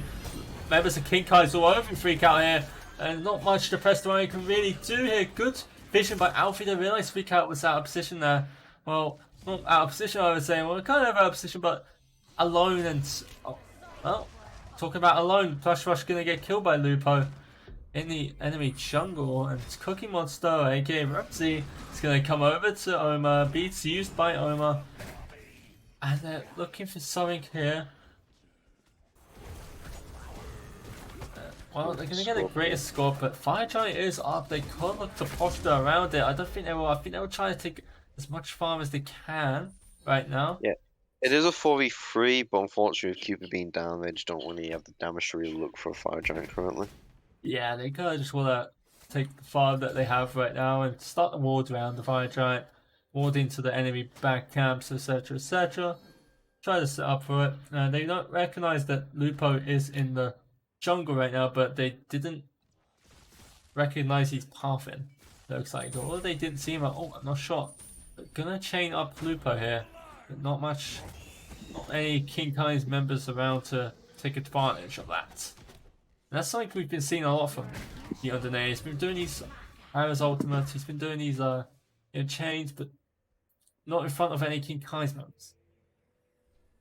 No, it's just the issue of Ares. Like, if he's not getting these big plays, not much to enforce his team, then if it goes wrong, there's really nothing he can do about it. I feel like if they really wanted to double down on this, heavy CC comp, Ganesh Geb wouldn't have been banned here. I know, like, those two is probably two of the safest, like, picks, really. He could have gone the Jing Chen if he wanted to go more offensive. He, I mean, Hao could have gone Kuzenbo if he really wanted to. Like, I don't know. I just don't. I like Ares, I love him, but there's just waiting around the corner for him here. Alright. Little scruffle around there, Walpole. So I think much should come out of this. For you and the Nene. Yeah, I don't know. I love Ares, but this just doesn't seem like the game for him at it currently. Yeah, it hasn't been his game. There was a very good initiation by him on, well, not initiation, but really good use of his kit earlier in the team fight around the Fire Giant corridor. Where, Rosie ulted into Cerberus and used the ultimate, grabbed some beads, and then, not Flash Thrust, the Nene came right in afterwards and pulled lots of people with his Arrow's ultimate. But so far, not a lot of action from Nene on this Arrows. We're seeing a lot of teasing around this Primal Fury. Looks like Euphemism going to pull it. Morton's not anywhere near it. Plush Rush is a bit out of the range for it right now. Omer's going to take heat on the Nene arc to get him out, but feels the love coming out, and Omer could be pulled here. And Morton's going onto the back line in the back there, and Omer's going to use that mantle, going to have that mantle Discord proc to stun out 3 members of King Kai's, and looks like Pokemon's is up in the air. Nene's going to try chase. King Kai's have the pressure in this fight right now. I don't know if they want to get too overzealous and dive right in here. Primal Fury was taken by Euphemism. I mean, that was a really good ult by Omar when it comes to keeping one of the Ares, because I would have bet all the money I have currently that he was going to go in for a blink ult. As soon as Omar touched him, no, it's not on the table anymore. And since he managed to keep him away, they managed to take away the Gold Fury and walk away with it with no deaths. But now also King Kai's are going for the Fire Giant. Yeah, in return though, King Kai's have the pressure onto the Fire Giant, but this could be just trying to bait for a fight, I would imagine. Alfie's pretty low though, so I don't know if they do really want a fight here, and Alfie, they were just trying to sneak it away, I think, but now they're forcing themselves into a fight. Cookiemon's going to go down despite trying to dash into the wall, and Morton's going to chill. Looks like Euphemism are going to back away here, but no, they're pushing back forward. It's King Kai's who are the ones that want to back away right now, but Rosie's going to come in with the Jungle Morgan, and Slupo's going to Aegis that, but Rosie's going to Aegis, and it's the one in trouble now in this fight. Almost absolutely horrendous Clutch Rush, forcing out the Aegis Amulet, forcing out his life perhaps as well. Good dash by Clutch Rush to get out. Rosie's going to go down, feels the love coming out to zone out over there, but they're not pushing out, which is unfortunate. Nene is in big trouble. He's going down. Alfie's a quadruple stun there. But it looks like Euphemism could be posturing around this Fire Giant. I mean, even if they don't go for the Fire Giant, they have the Pyromancer, but it looks like that's the one they're going to be going for. Yeah, they don't have Cookie Monster online. Cookie Monster is up in 2 seconds and has ultimate, so he could make a big rotation. He'll be doing that. Alfie's here, assisting on that rotation basically here, and he's going to go down. And yeah, I feel like it would have been much better if Alfie wasn't there and was like, around his jungle area, honestly. With a forced Cookie at least to walk over here or something like that. But Lupo gonna take a lot of damage from Flash Rush. Doesn't want to box him right now. Fire Giant's very low. In the few seconds ago, I think I did go down to 4 Fire Giants only. But Rosie with an ambitious Chernobog ultimate here, and it's gonna go in, but just gonna go down. A very good idea, but execution wasn't just there. It's just a bit unfortunate how Euphemism played around that there. I mean, I'm gonna be a bit mean here. I don't even think it was a good idea. Maybe if Alfie was still around. Yeah, like they took Fire Giant. You know they're gonna be in a group. I mean, you know they're in the group because Chernobog tells you that they're in the group. No one could have really followed up, and they would have known she's coming for them. I don't really know why Rosie did that, but hey, it's one of those things. I think maybe she thought they were lower than they actually were, especially with the healing that they do have. You know, they have the Cerberus healing, you got the Canvasos heals. It's kind of yucky. Maybe just which is not aware that they weren't as low as they were when they got off that Fire Giant, perhaps. Yeah, I mean, bit of a better outcome. It was a bit of a Hail Mary because if she managed to get a pick or maybe two, then yeah, it was pretty alright. And managed to take away 2 of the Fire Giants. She definitely would have died for it either way. But she's back up already. She unfortunately her ult's going to be up pretty soon, so she isn't losing too much. Bit of a silly play, but I understand where she's coming from. Trying, Hail Mary it, trying to make a big play, hopefully put her team a bit more advantage spot. But right now, King Kai's are struggling, and this might look like a Euphemism game, but with how King Kai's playing team fight, if they are open in 5, they could still very much defend their Phoenix here and then. Oh wait, no, hold on, looks like Euphemism are backing off. Looks like they're going for towers. Yeah, they're just looking for towers right now. But King Kai's weren't really in the best of positions to be defending that left Phoenix, so maybe they could have looked for it, honestly, but they'll take any lead that they can get right now. Emperor's Armor doing a bit of work onto the press runner there. I'm expecting Emperor's Armor to be on someone. Yeah, it is on Newton Nene. I was going to say, that was huge attack speed from the tower there. Does Emperor's Armor count as an aura item? Yes. Yeah, certainly should. Okay. Yes. I mean, it's a bit of a niche pickup. I mean, I don't really think Ares is one of those guys. I feel like a lot of people make the mistake of, his passive gives him power, so you must build aura items only on Ares, but it's it's an alright pickup here because since they're going to be playing defense, makes a lot of sense why he'd pick it up here.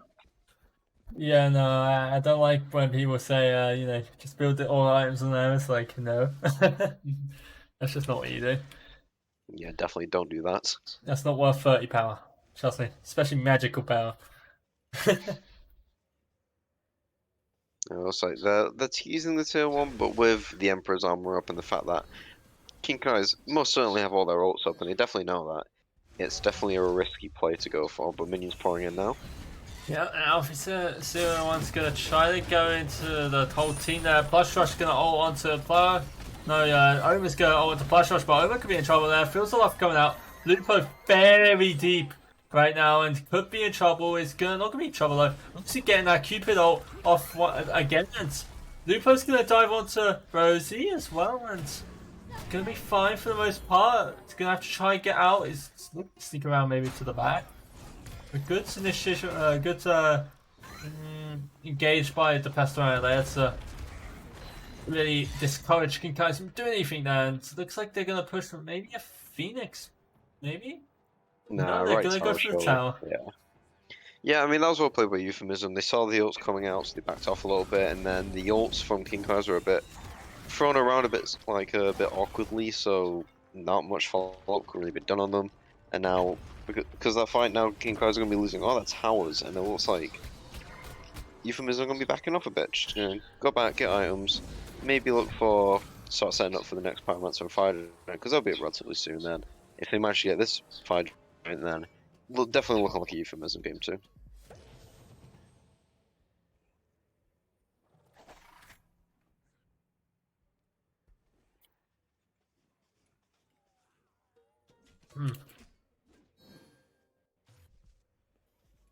So far, King Kai's are behind, but not out of this game. Fire Giant coming up in 10 seconds. Looks like, King Kai's have more members around the Fire Giant right now. Yeah, so far when it looks to relics as well, Euphemism only have one set of beads. That's the Lupo. So hopefully, if King Kai's manage to attack early, if they can try and force an engagement, the beads currently aren't up, so they'll hopefully get more free ults. But they're going to be up in all about 20 seconds ish, so they need to hopefully engage a bit sooner. But we'll see how it goes. Well, they're all posturing around the Fire Giant now. Alfie's going to take a bit of poke so far. Castle's obviously done a bit of damage. I see Morton sneaking around the outside there, but should be warded, so Euphemism should be aware of Morton's presence right now. It does look like they are. Freak Out's looking to maybe try to poke out some damage onto Morton there. Restoration is certainly aware of it. All of Euphemism beads are back up now. Baroma will be up in 15.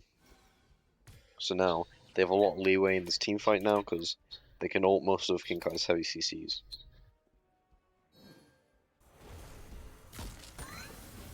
Oh, here we go. Good poke. Yeah, just playing the fuck. Just the poke. It's a poking game right now, and yeah, this is something we see sometimes. Rosie maybe looking for initiation there. Something Euphemism have to be thinking about this whole time is watch out for that. And so more is initiating auto. Freak Out here, and Freak Out could be in trouble. Isn't gonna be in trouble. Fortunately for him, Rosie trying to initiate as well was just off on the invisibility timer. It's gonna provide the fields of love. Aegis coming out for Cookie Monster. Rosie should go down, but so should Cookie Monster. Lupo getting that kill onto Rosie. And Lupo's found himself pretty deep into the back line of King Kai's. Push Rush take a lot of damage. Does go down with Lupo. That's a good trade for Lupo. Oh, and getting that double kill. Yeah, it was kind of disgusting. Omar going in, taking so much damage, but tanking most of it, which is insane. Alfie getting that kill to Omar. And we still have a game on our hands, ladies and gentlemen. It's not over yet. Yeah, King Kai's definitely showing that, hey, we're still in the game, which is quite well. But now with King Kai's having 3 members up, Euphemism having 2, both teams can't really look for an FG because both the ACs are down. But both teams definitely going to make their way over back to the pit because at this point, if one team's on it for at least like a minute, that's a couple of seconds, and the other team doesn't know, Fire Giant's going to burn real quickly, so they need to be on this quite soon. Well, looks like we're going to have a part 2 of this fight, which happens quite often. It is Enhanced Fire Giant, so I feel like whoever wins this EFG wins the game, I would imagine. Yeah, it definitely seems to be looking like that. Yeah, that's usually how Smite works. Usually, though. King Kai's taking the Pyromancer, which is quite... Oh, it's okay for them, but I mean, it's Pyromancer 34 minutes in. It's not the craziest, but it is EFG now, so it's going to be harder to take down. They're going to be doing a lot more damage as well during team fights now if they fight over the pit. And of course, they take it, as you said, whichever team is most likely going to win. So the only fear is up. I'm intrigued to see if any team opts to try and get it, but Cookie Monster in the side lane there, back in Rosie's very Rosie's going for a walk. Looks like. I mean, if Rosie goes for his Cookie Monster, he has his ult up. He's going to go back to his team. Yeah, that's the power of Chellerborg, and King Kai's right now are having to back away from this fight. You know the name for quadruple pulled and pulling out beats and ultimates of all sorts. Alfie's going to take a lot of damage, and it's going to go down to Lupo here. Morton's going to try to get that kill, but Man of Discord proccing there and stunning him out, and Rosie's here. But Rosie does get the kill to Cookie Monster, which is good for them. Freak Out is going to get that kill. No, it does enough damage to gift the kill to Lupo and does go down the end. Rosie is out of this fight as well as Freak Out. 2-on-2 on each team, make that 3 for the side of King Kai's, and looks like they are going to try to pull out this Fire Giant. Are they going to get it? Let's see. Things are getting pretty shaky for Euphemism now. Yeah, they certainly are. Morton's gonna look to try to do something here, but it doesn't want to box with Camisos right now. Camisos does so much damage, and Morton hasn't got the biggest health bars, but Lupo gonna get killed here, and almost left alone here, and well, he could be in big trouble. He's getting crippled by Yi, and that's a double kill for Plush Rush, and that should be an enhanced Fire Giant for King Kai's. No member of Euphemism up for 11 seconds. It is Cookie Monster, however, so he could potentially do something for this turnaround. He doesn't have it though, so GG's. I don't think they're going to be GG's yet. They're going to say the EFG, but they're not going to be helpful to push because I think. I didn't mean GG's for the game, I meant GG's for that scenario. That's what I said, but Euphemism looking pretty shaky now. Like, they had a strong lead, and they really need to come together and win these fights because it'll be quite sad to lose this game too, especially with how much of a lead they just had. So I think now they need to play a bit of defense, try and bait them into the bad situations. But King Kai's are really playing their heart out now. They really want to go for this 2-0.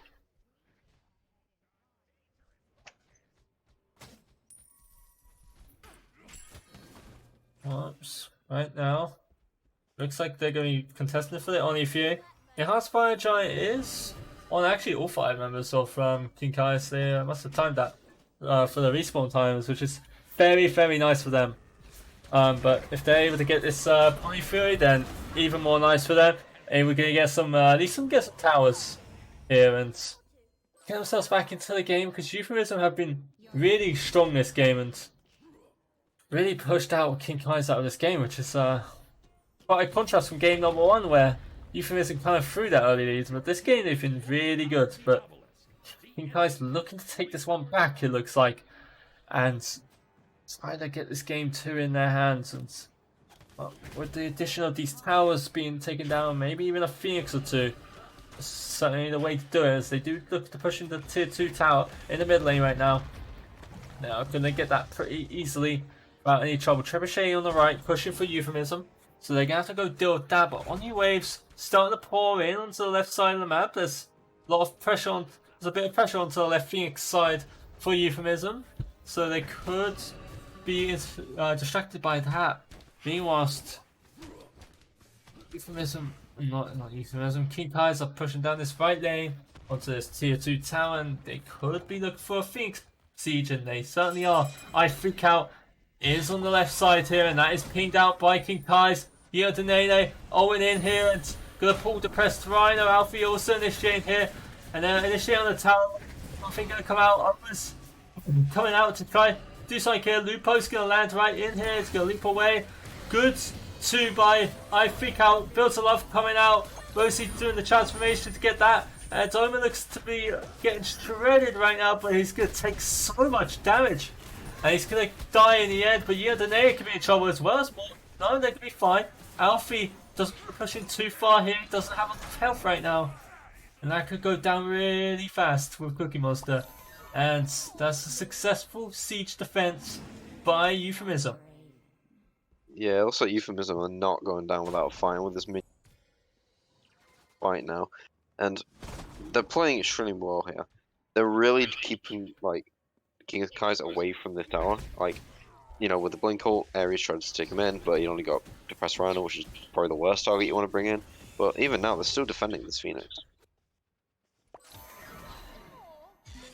Yeah, they're doing things. Yeah,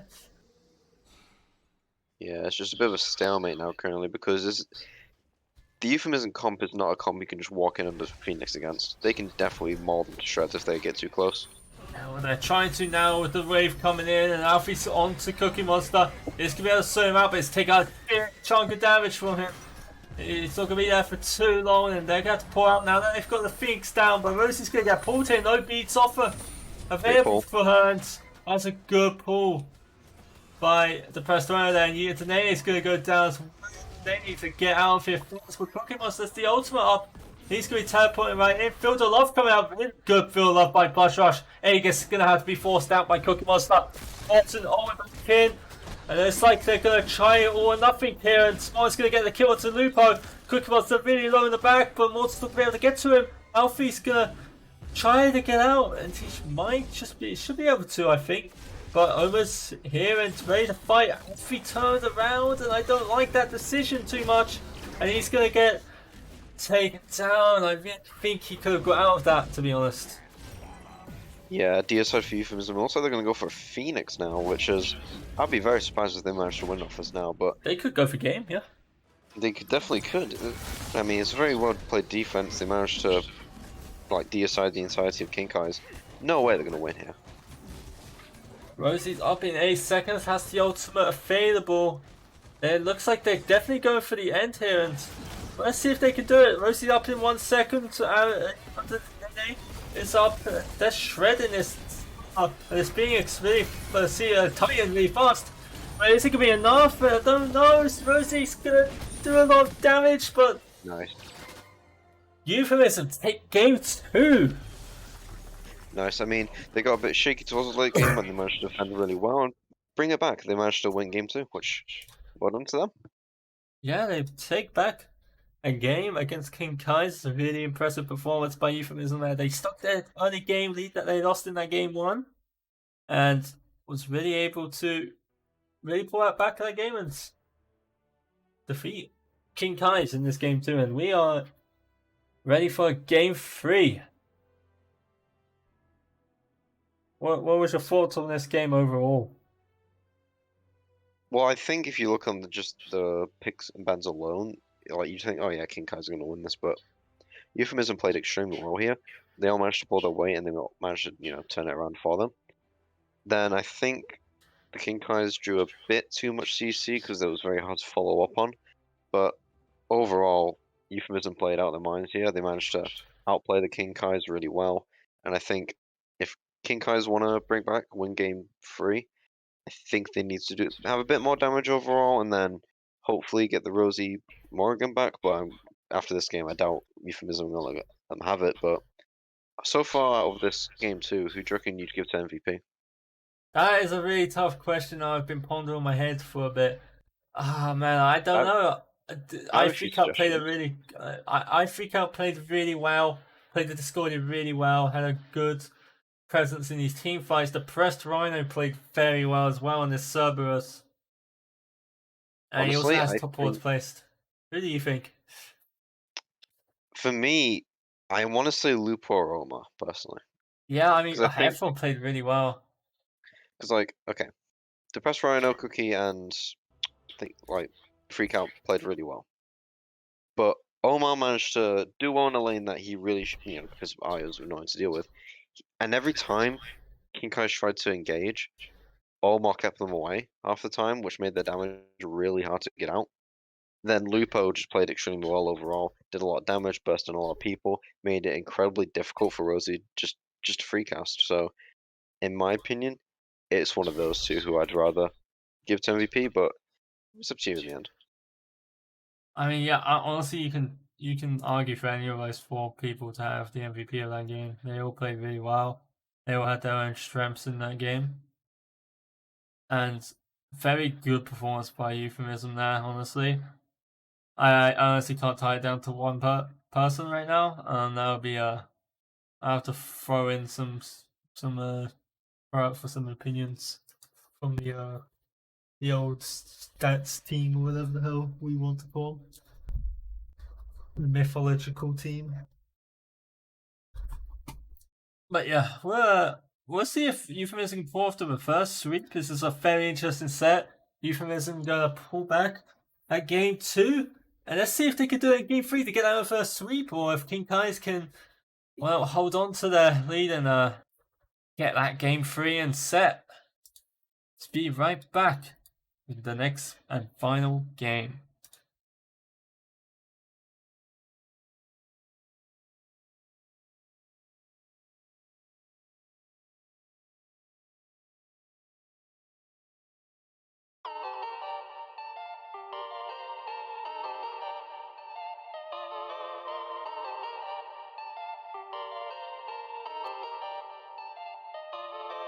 Hit us with, now I'm drowning, suffocating in that pussy, you're no cat. Ain't no time to be frowning, cause if you be looking up, no way I'm ever gonna snap, yeah. Power to the people while I'm never looking back. Fuck that shit, past is present, the future is right here, yeah. Move back, slick coming through the instant you have it all. People start looking, come back later, try again, cause you ain't getting in my life, no way. Got the world in my hands and I ain't gonna fuck it up. Keep them safe is the key to success, you see it, yeah. Power to the people while I'm never looking back. Fuck that shit, past is present, the future is right there. I might be going on a tangent here, but stay with me. We in the highland, living the life we never thought we'd have, yeah. Fuck what they're feeling, but there still do be a missing piece. Wonder what it is, keeps me up at night, what a nightmare. Yeah, my sleep paralysis, demon sitting there, waiting for me. Don't wanna deal with his crap, so I'm out of here. Throw it in reverse, speakers blowing loud. Keep me away from my bed, cause I ain't turning in now. Power to the people while I'm never looking back. Fuck that shit, past is past and the future is right there. I'll see you in the future, cause you already know. I'll be waiting for you till time ends in slow mo.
Hello and welcome back. We're back from our short break.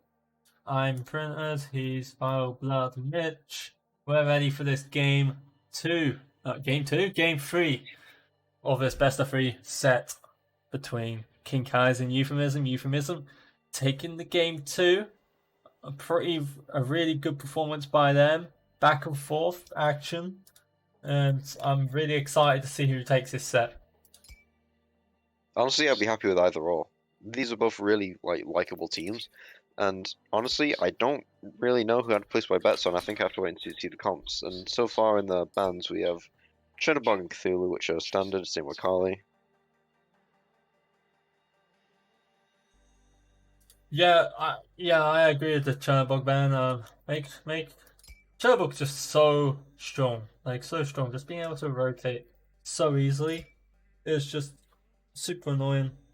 For any team to go against. I don't really agree with the Lancelot ban, but again, it's the new god. It's just standard at this point. Some people really don't want to deal with it, and then Ravan, completely fair because Omar played it in the first game, and then it did a lot of damage in King Kai's jungle. So he's proven to be a pretty versatile god. And then Yuhong's just standard. Yuhong's just very annoying to deal with, and Kepri for the first pick of King Kai's. Yeah, Kepri first pick is always a risk to take, a very big one. But they've gone ahead and taken it. We'll see how it works out for them. Plush Rush asking for a kiss in chat. You might just get it. Who knows? Okay, here you go. Here you go, Plush. There you go, bro. There you go. That's a file blood kiss. An absolute file kiss. And then seems to be a hovering of the Nemesis, and that's a pretty awkward second pick. It's good into the Capri, but that leaves a lot of room to be counterpicked because Nemesis struggles quite a bit into some CC. Yeah, and Nemesis another pick where it sucks to first pick it. Really sucks to first pick it. There's so many things that can counter Nemesis as well as a Capri. So, you know, it could. These sort of picks can definitely be countered so early, being picked so early into the draft.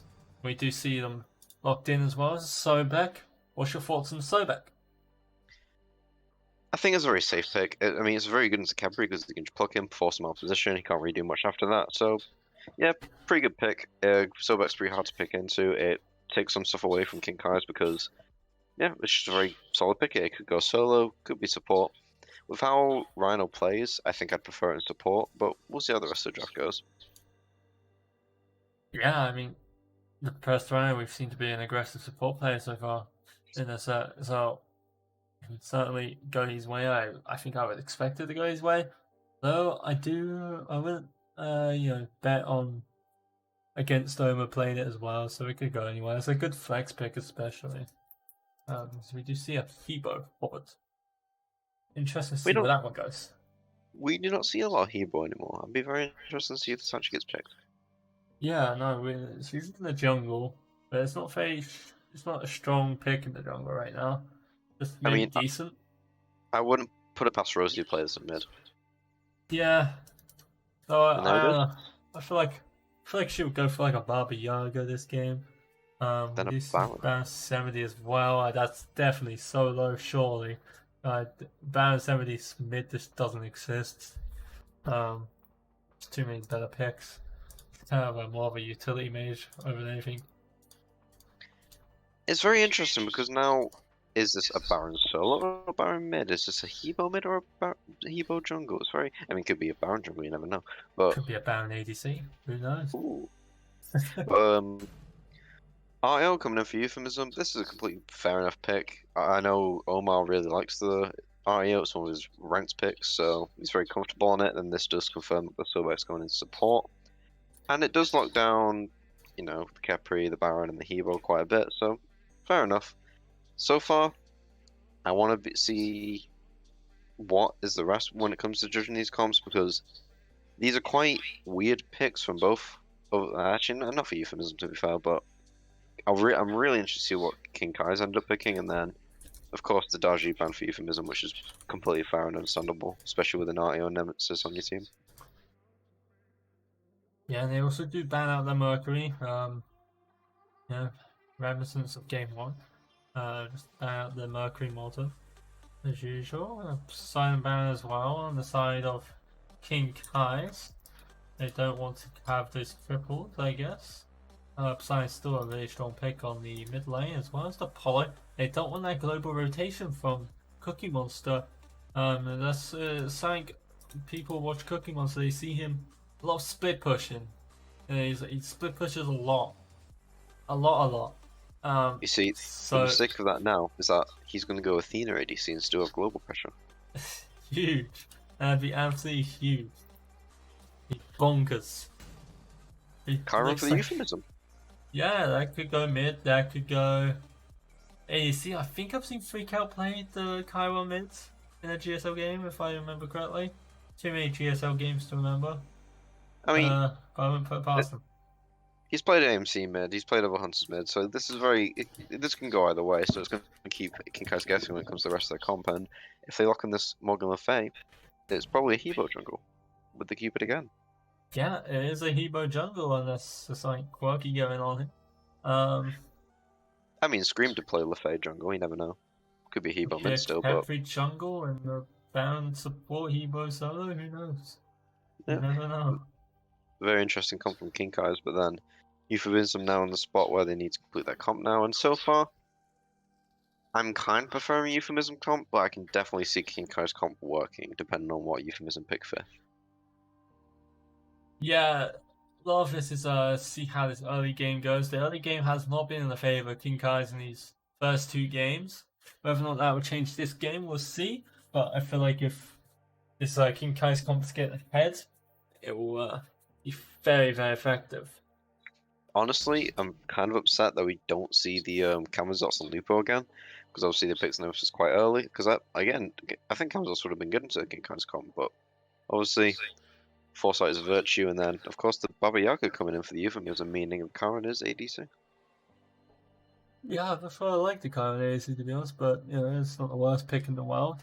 And I definitely would have loved to seen the Camisots pick as well. I think it complements Lupo's aggressive playstyle really well. Able to just go in there and get out, you know? That's something Nemesis can't really do. She goes in there, but it's a 50-50 whether or not she gets out of it, you know? Mm. Compared to the Camisots, you just get out for free. You know? It's pretty simple. I think So, the Euphemism comp, whilst having the pull with the Sobek plug, it's kind of lacking a lot of in hard CC. Like, there's not a lot of lockdown in this comp. There's a lot of damage, just not a lot of lockdown. Meanwhile, Kinkai's have the better balance of CC and damage this time around. Obviously, with the hero doing a lot of damage, with the Fae doing a lot of damage, Cupid doing the CC, Baron with the CC, and Kepler with the CC. So, I think Kinkai's overall have the better draft, but I definitely would have put it past Euphemism to win this game again because obviously in the second picks and bans we expected the Euphemism to lose. Well, not lose, but we preferred the Kinkai's comp in game 2, which obviously proved us wrong with Euphemism taking game 2. So we'll see how game 3 goes. But so far I'm favouring the Kinkai's comp. What do you think? for me, it's very dependent on how who takes the early in this game. I feel like if King Ties can get a lead early and snowball with it, it could really heavily favor them, obviously. But when it comes to team fights, I really like Euphemism's team comp, but I also see how King Kai's team comp could definitely win it because they have so much. They have a ridiculous amount of everything in their team comp, and especially this Kepri, like being a Nemesis, you dive in, try to get a kill, and then there's just a Kepri on someone. Like you're kind of sitting there, like, oh, okay, I guess I die now, so I didn't get anything out of this fight. Yeah, and one issue I think that Lupo's definitely going to feel is that this can take away his shield and CC him pretty heavily, and unfortunately that's just what you get when you use second pick Nemesis pretty early. But hey, we'll see how it goes because Lupo's definitely a competent jungler, he can definitely play well here. It's just I feel like he would have been better off with the Camisots, but we'll see. Now with this dual lane as well with the Sobek and Chiron, they have a lot of potential to get an early kill, exert a lot of pressure, so I'm hoping to see that, especially with the Chiron and Sobek. I'll be very surprised if they don't try and play extreme pressure here.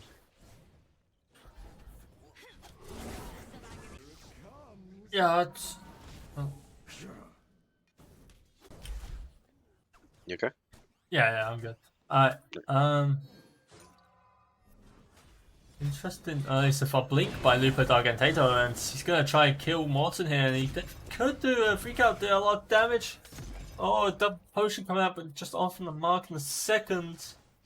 And Morton's gonna take a lot of damage, but not gonna be much coming out of it. And it's one of the risks of playing the Hebo, especially this early in the game. You don't have that ult to get out of anywhere, so if you do get pulled out like that, you kind of a sitting duck, but he is able to come out with his life. I mean, if that was late game, as soon as he knocks at the Nemesis, he could just point. So right now, I think Nemesis has the advantage, but late game, I think Hebo's gonna have the advantage in the jungle. Yeah. Yeah, definitely. Like when it comes to late game, Hebo is such a dangerous god to like initiate upon. You're just gonna get knocked up and possibly 0-1, and if you're cheeky, you might even get polyed. Who knows? It's just very risky to dive into. Yeah, I mean, King Kai's definitely like draft a lot of teamfight oriented comps, and if they manage to play how they did the first game, and then hopefully put themselves in the position where they're like in the second game where they had the FG and the Oni Furies, I definitely think if King Kai's managed to get a lead this game, they can run away with it. And if Euphemism get a lead, I also think they can run away with it. But with how Euphemism's been playing game 2, I think they need to be careful because they seem to be losing their pressure pretty often.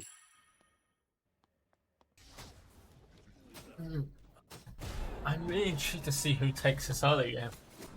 No first blood came out yet, which is maybe the longest out of the set for it to come. Lupo might get first blood by a minion camp, honestly, the way he's been going in the jungle right now, his health bar. But so far, nothing really coming out of any of these initiations that have happened. No one really low right now, so I'm really intrigued to see who exactly is gonna get this lead, and Nene is gonna get. Yeah. Yeah, and then he's got to be. So back. Oh, sorry. Then he's got to be a bit careful because if he plucks, Sobek can pluck him back, and then Kefri out of position is pretty scary to be in. So especially with no pluck. Yeah, so then he needs to be a bit careful here, but as long as he plays it well, he can definitely negate. Oh, Rosie with the first blood. Yeah, Rosie with the first blood there. Freak out was able to get that kill. That's the thing with Lefay though, she has a bit more damage than Baba Yaga early game, but late game overall I think Baba Yaga's a bit better, but again if they manage to push the lead then Rosie's definitely in a comfortable position because being one of the best mid players in lower division, and she has a pretty wide gold pool, so she's definitely someone to be watching this game because if she's free casting it's going to be very annoying, especially with the amount of CC that Lefay can bring around because a fear, a slow, the knock up, it's just a lot to deal with. And even if they try and focus out Rosie, she can just ult out, get away, and then sustain with, the blasts. So definitely something to keep a note of. Yeah, I feel like they really. Yeah, I agree with that statement, honestly. But hang on. For Lupo may try to initiate onto Alpha here, but just gonna go for that totem, which I like seeing junglers do sometimes. In the early bit of the game when they have not much to do, but red buff is up, so he does have things to do. He's just procrastinating his own farm right now. That's okay. You did get totem. If your solo is in danger, you can always use your presence as a jungler to relieve some pressure and then also grab that totem, which is very nice to have. And Freak Out gonna have to use that home sweet home. I don't know if he had to, but he's gonna use it. And good pressure by Rosie and Yeet there. Yeah, I mean, if Nene ends up in a bad position with the amount of CC Lefay has in her kit, Rosie can definitely peel for him. And Kinkai's comp, other than the hero, is pretty hard to kill because Capriot was just very annoying to deal with because obviously you dump all the kit and trying to kill someone, then turns out they're not dead is quite annoying. But with the sustain with Baron as well, it's a very this comp can fight for a long time. Is what I'm trying to say. The ultimate being used onto Rosie here, but Lupo's gonna be dead. Oh no! Oh, before Rosie's 2-0, and that's not what you want to see if you're a Euphemism team member. Yeah, like Euphemism took the early lead pressure in games 1 and 2. Kinkai's are taking it game 3, and what we've noticed with Kinkai's this set and just Kinkai's as a whole, it's very hard to take a lead from Kinkai's. Yeah, and if you want to win, you definitely want that lead in the early because the way they've been playing from behind is promising for them. With now that they do have a lead, I feel like you don't want to give them a lead because they've been playing so well from behind in these first 2 games. And I feel like if Euphemism don't have this lead, then that could be a lot of trouble for them and almost being ganked by Yi and Nene here. But I don't think much is going to come out of this. Omer's just doing RTO things and Lupo's walking around the side here and nothing's going to come out of that engagement. Maybe... God, I hate Arya. Yeah. Such a boring guy. But like,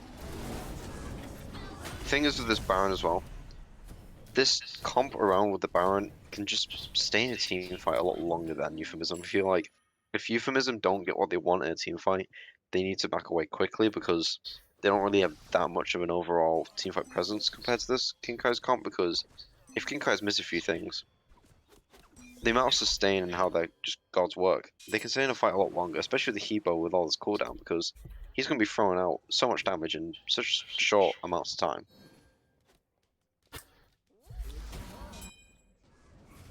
Lupo is looking to... Lupo's doing Lupo things, just really being inside the enemy jungle here, and he's banking on the purple buff.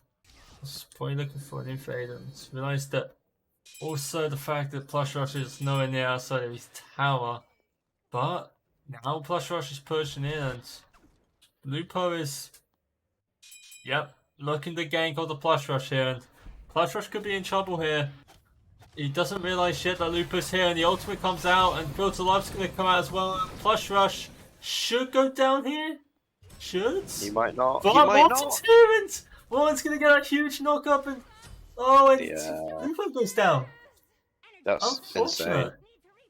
Unfortunate for Lupo there. Yeah, it looks like this Hebo's getting into situations where he's not in a lot of danger and he can deal a lot of damage, so that's just really unfortunate they couldn't get Plush Rush as fast as they wanted to.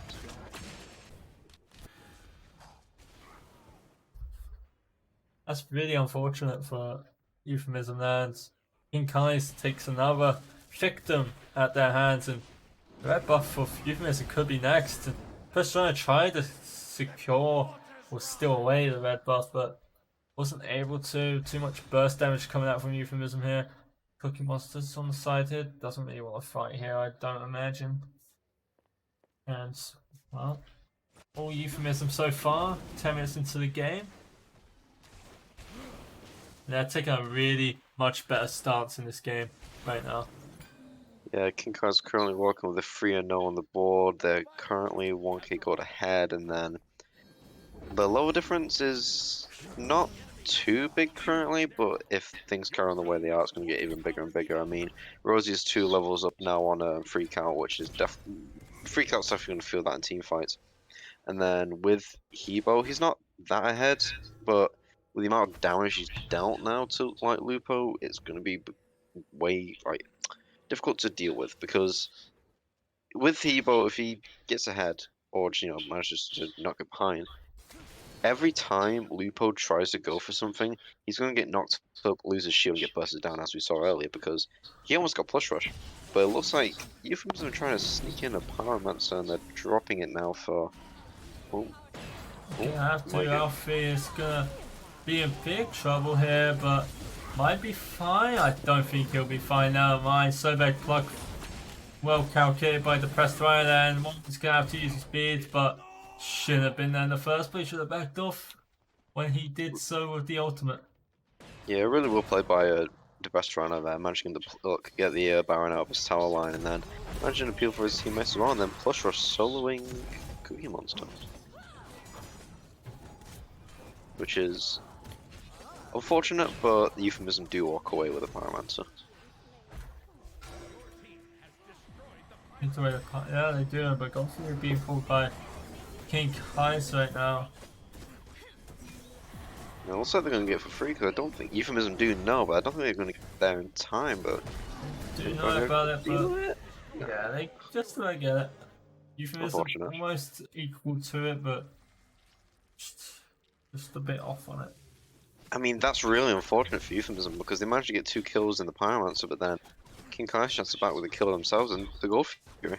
That just negates most of the stuff they got, because now King Kai's are still walking away with a... Not as a heavy lead, because they're not 1k ahead anymore. They're currently about 500 gold ahead, but, so they managed to cut that down, but they're not... Euphemism aren't grabbing a lead that they want to now. And with how King Kai's are playing and how they answered back with their objective play, it looks like King Kai's are going to force them into either a game that's equal or King Kai's are ahead. I don't think Euphemism can get ahead this game, because I think King Kai's, knowing now that if they lose this, they lose the set, they're going to be playing their hearts out.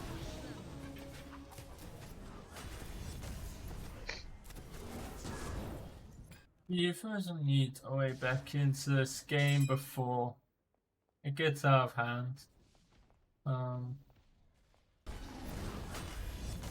How do you think they get back into this game right now?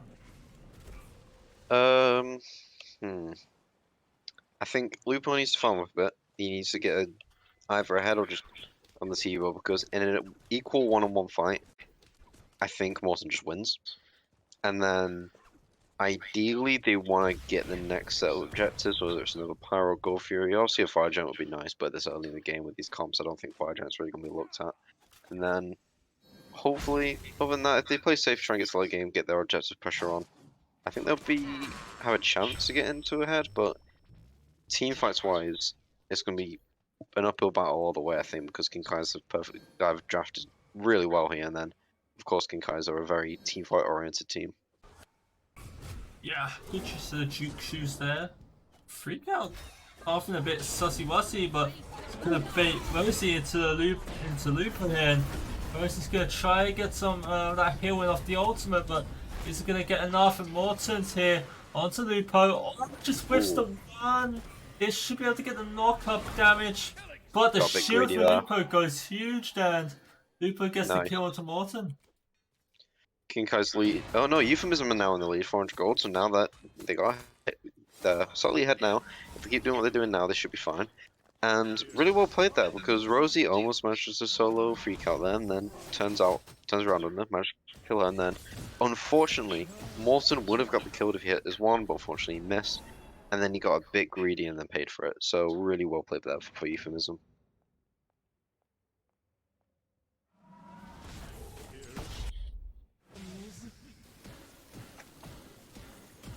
A bit of a skirmish going on solo, but not that much is happening. Just two healers hitting each other and then healing the damage back. Nothing too crazy in a solo lane.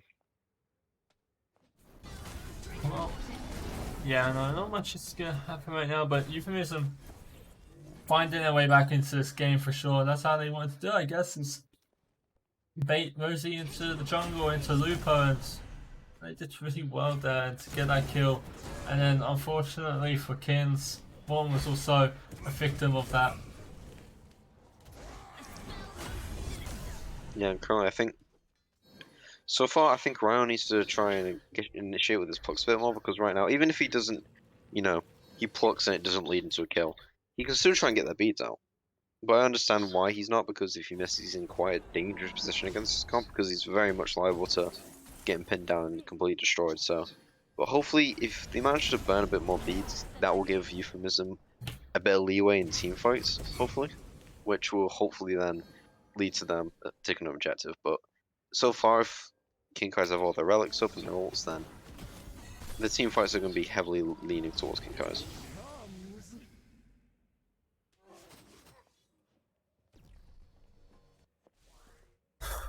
I guess Omar not really do much there. But initiation onto Morton here, and the jungle and Lupo gonna get Morton really low, forcing out the ultimate.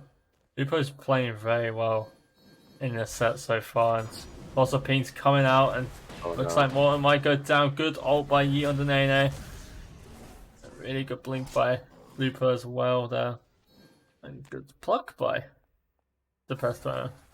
That could have ended really badly. Thank God he got out. Yeah. Lupo's definitely an aggressive player. Yeah, he certainly is. Lupo being more aggressive here, and walking to Plush Rush. Who wins this trade? We'll find out. Aegis coming out. Plush Rush. Looking like a Plush Rush trade. Yeah, Lupo's trying to get out here, but the Nene's here equal to it. Doesn't get that route. And Cookie Monster's here. They need to be careful here, you from King Kai's. Now they have Cookie Monster here as well, and Lupo's gonna get traded out, I think, here. But Punch Rush should also go down. Cookie Monster using the ult. Morton's here as well. Doesn't hit all of them, so it doesn't get a kill. But Morton might go down as well. Cookie Monster, the cooldowns are gonna be here for Morton, and Morton's gonna get that kill, but on the rotations, I freak out the pressed rhino, and Morton's gonna blink onto the pressed rhino, and is that gonna be enough damage? I don't know. Plush Rush and more very low. I freak out. Doesn't have the home sweet home to do a bunch of burst damage here, but does get a kill off dash onto Plush Rush, and Aegis gonna come out for freak out here, and he's gonna use the ultimate there. No, follow-up, unfortunately. Coming out. Freak out's gonna take a lot of damage here. Good plug by the press right onto the Nene, but not gonna do much there, fortunately for him. Is the fight done now? I think so. Fight. That was a weird fight. It started off with Lupo initiating onto No, it didn't even start from there. It started off from Lupo finding Morton in the jungle. Then a little scruffle happened. Lupo rotate to left jungle, went onto Plush Rush because he was there for some reason, and then that leaked out onto the left lane, and then it went from right jungle to left lane somehow. It's a shame that this has happened to Lupo twice now. He gets so close to a kill, then he just turned around on. That's really unfortunate for him. But then, oh, Omar might be in danger. Omar's very much in trouble and gonna go down to Rosie here. And Pimax is up for the grabs, and it looks like King Kai's might get uncontested here. Lupo's aware of it now, and he's dashing this way, and the best rounds coming along following him. King Kai's going to get that Pyromancer. Not a whole lot Lupo and Depressed Ryan can do there for it. Yeah, though currently Euphemism is still in the gold league. Currently, just about. Oh wait, hold on. Oh, big ult coming from Morton here. Nemesis Shield gonna eat most of that, so not much gonna come out of it. Yeah, if Morton doesn't knock up the Lupo, then he is in the disadvantage because obviously the shield negates pretty much everything he does. But if that knockup hits with the shield up, then I think Mortal wins. It's just a very weird matchup when it comes to Ebo and Nemesis, and then very unfortunate that Omar got picked off because I think he was trying to just watch over and ward the Pyromancer, but unfortunately got caught out and died for it. Well, looks like Cookie Monster's gonna have to put you Sega since the first last was blocked. That's looking for a cheeky solo kill there. And looks like Alfie was looking for an ultimate onto Lupo, but gonna have to settle for clearing the way for the ultimate instead. It looks like a fight's going around Gold Fury as well at the moment. Looks like that's going to be the next objective the teams are going to start playing for.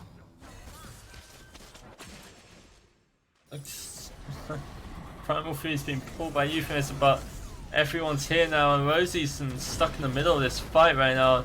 Cookie Monster using the ultimate, as well as Morgan Faye using the ultimate, as well as Home Sweet Home being used. Well, Morton's gonna go down here. Lupo getting the better of that exchange. He's gonna shred down Yeet right now, and no one's here to help Yeet. And double kill coming out for Lupo. And Alfie's gonna get plucked in. Good pluck by Depressed Rhino, and looks like Alfie should be in trouble here, but Plush Rush is here. Maybe could pull out some damage here, but he's gonna get good job by Depressed Rhino to zone out Plush Rush there. Really good recognition by Depressed Rhino. Good pluck, but people weren't aware of it, but then they weren't. In the end, Alfie does go down. 3 members of King Kai's going down in that fight. Looks like they're gonna pull for the final fear here. Yeah, Rosie back away now, so now it's only one Plush Rush can defend this, but if he goes in, he's probably going to die. So really well played by Euphemism that managed to kill a majority of King Kai's and take a Gold Fury. So they're pretty comfortable now, same with the 2k gold lead. So as long as they play a bit safe now, look for the Fire Giant, take picks when they can, just not really overextending, then they should be fine.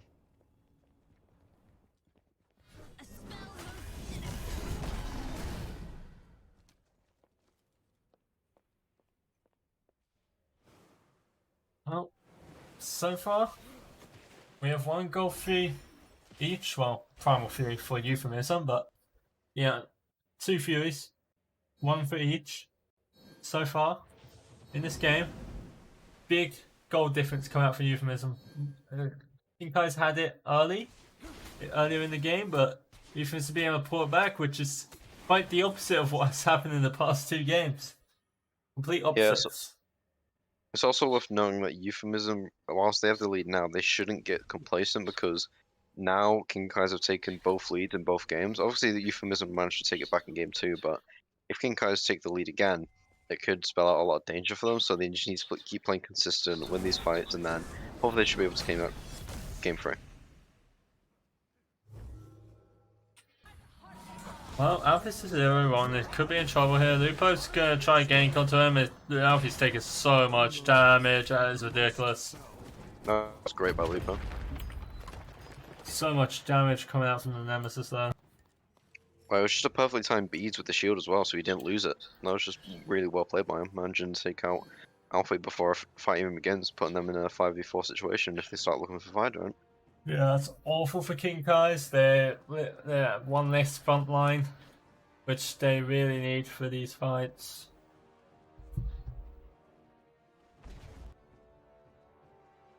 Well, They're not really looking for the Fire Giant right now. They're posturing around it. Cookie Monster seems to be making a rotation around it, but no, he's going back to his purple buff.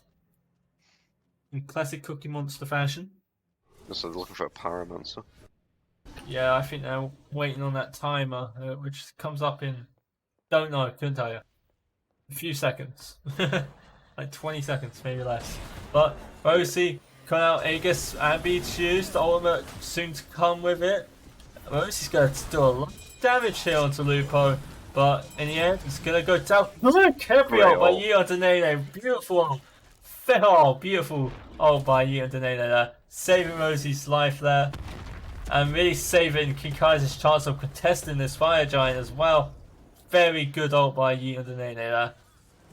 Yeah, that puts Euphemism in a pretty bad position. They used a lot trying to take down Rosie. Unfortunately, Capri just kept things and she's still alive, and now it's not as much as a free objective anymore because now King Kaiser are in a very healthy position to try and contest, especially with Plush Rush up in the left lane, like split pushing. Like, he's not going to get the Phoenix, he's definitely going to leave, but this puts King Kaiser in a very oppressive situation currently.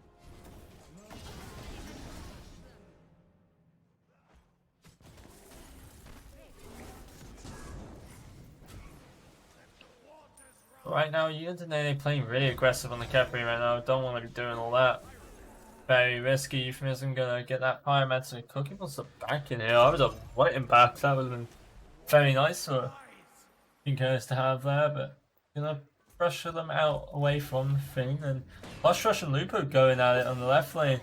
Lupo trying to negate this split push happening on the left lane, and all King Kai's members moving towards the left jungle. Not sure for what exactly. Really is down.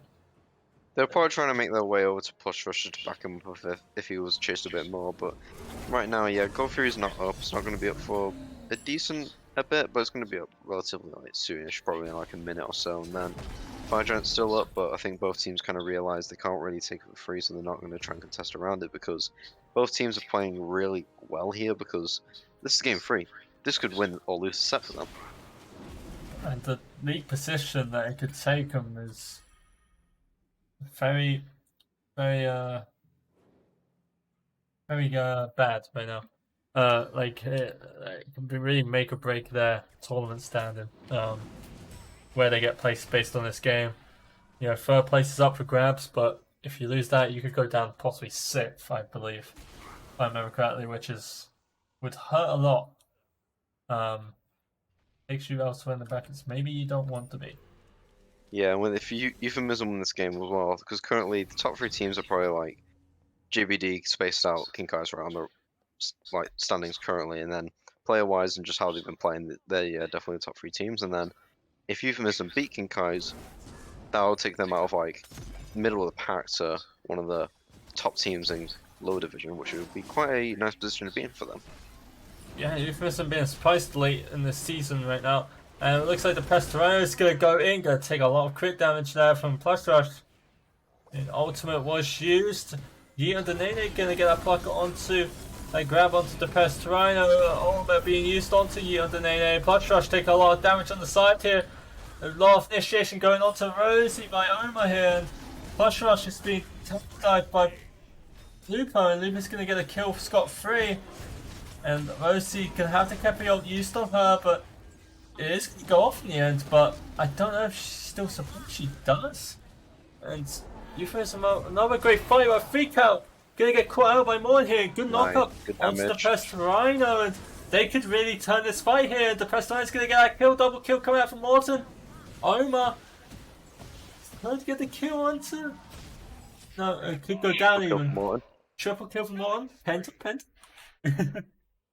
No, I mean, you can tell they were leaving it for him for because they could have killed him a lot easier. They'll give him on the triple. Let's go.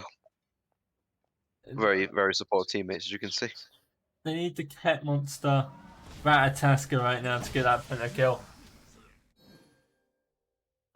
Pause. Why?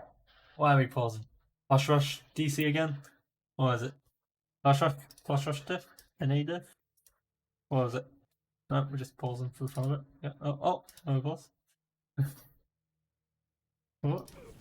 There we go. We're back in the game. Alright. Well, Currently, it looks like Go Fury move. yeah. I don't like the lack of wards that King Kai's have right now on the Fire Giant to make this play. Yeah, but Oh, they looks do like have one. It's very sneaky. I can see it, but it's there.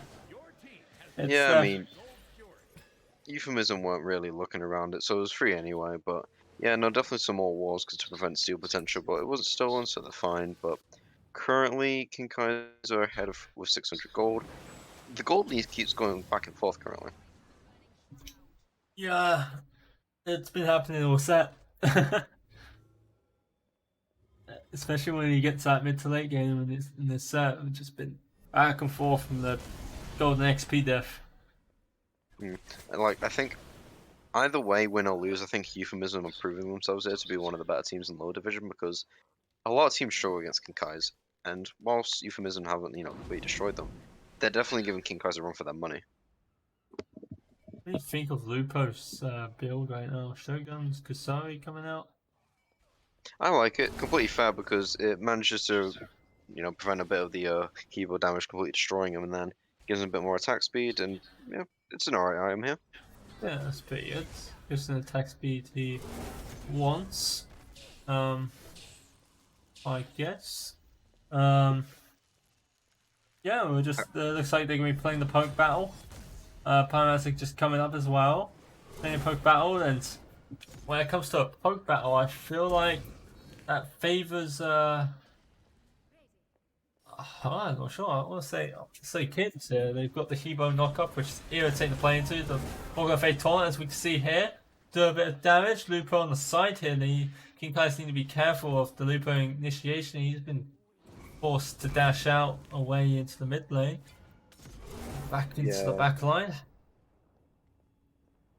Yeah. With kin size, it's very difficult to deal with a poke, and I really talking about builds just. Oh wait, hold on, big pluck. Whoa, being pushed in, using the beats on the pluck mid-air, unfortunately, and looks like they're gonna be forced back into the corridor. And there's Lupo's here. He's gonna go on to Alfie. Alfie's surely gonna go down. Yeon Denene using the ultimate on him, and that is 3 ultimates used by Euphemism to King Kaiser's 4 ultimates used. And Alfie's gonna have to back. He has to teleport up, so he can teleport right back in. Oh, that's gonna take a lot of damage here. Euphemism gonna get that pyromancer. Denene trying to get that pluck up. The Presto could get caught out here. That could have been very detrimental for Euphemism there if he was caught out there. That could have been game changing. Yeah, unfortunately, not a lot of follow-up came from the press rounds pluck. It was a very good pluck and put more in a really bad position, but unfortunately not the entirety of Euphemism poured onto him. But now it looks like now that they backed off, you guys are going for this fire giant and they're doing it pretty quickly.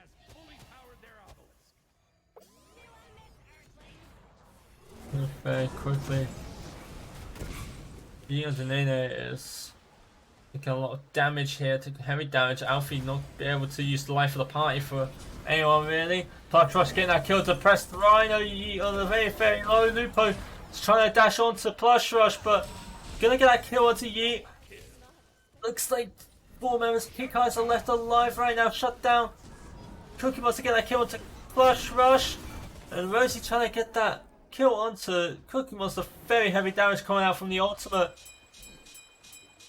Cookie Monster should be able to get out of this just fine. We're back to playing around fire rather than going for it right now because too many low health bars to really do much here with it. Yeah, but Get take a tower. Why not? Yeah, why not? Like, honestly, looking at these comps, I think Euphemism might have been better up to pick up the Capri themselves. Not the Capri, the Cupid, sorry. Yeah, probably. But unfortunately, I think the Karen is still pretty valuable here. 1 and 2, not too bad. Pretty interesting build. I don't think I've seen that on Karen before, but I'm not an ADC main. Like the film, like second items, pretty interesting. And then so far, support's doing fine. I think I would have preferred a compassion on the Capri, but I completely understand why he's going into the I can't remember what it's called right there, but he is playing pretty aggressively. But I think I would have seen Benevolence a bit better on Capri than Otherwise, builds currently are nothing out of the ordinary. No, nothing ordinary. The Heartward sigil glyph is I'm gonna see a lot because Heartward sigil glyph not very strong, but doesn't do too bad into Throwback, I guess. Yeah, it's also worth noting that Lupo sold his Golden Blaze for a Deathbringer. Gonna do a lot of damage for sure, but not a lot of damage consistently.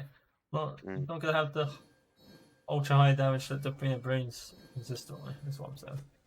And I'm pretty surprised Rhino went for Contagion when he already has built an anti-heal in his kit. I mean, yes, but then Omar also has Pestilence, and he's being crit down pretty consistently against Cupid. I'm surprised he didn't get Spectral instead of that now.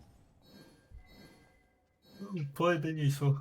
Yeah, because right now he can't really go into the back line, peel for his team, because at the moment he's just, if Cupid sees him, he's just going to get crit down, which is pretty annoying to deal with.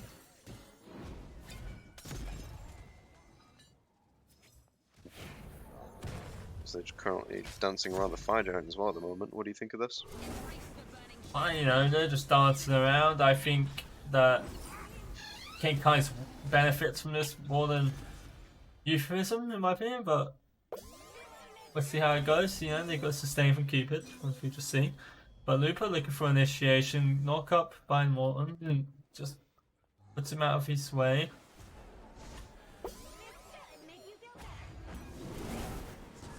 Yeah, currently. Oh, hold on. Oh, unfortunate. But still really good CC by Cupid. Oh my, big trouble here. Life of the Party coming in, catches the Pressed Rhino. Bit unexpected perhaps. Morton getting a kill into Oma, and that is huge for King Kai's here.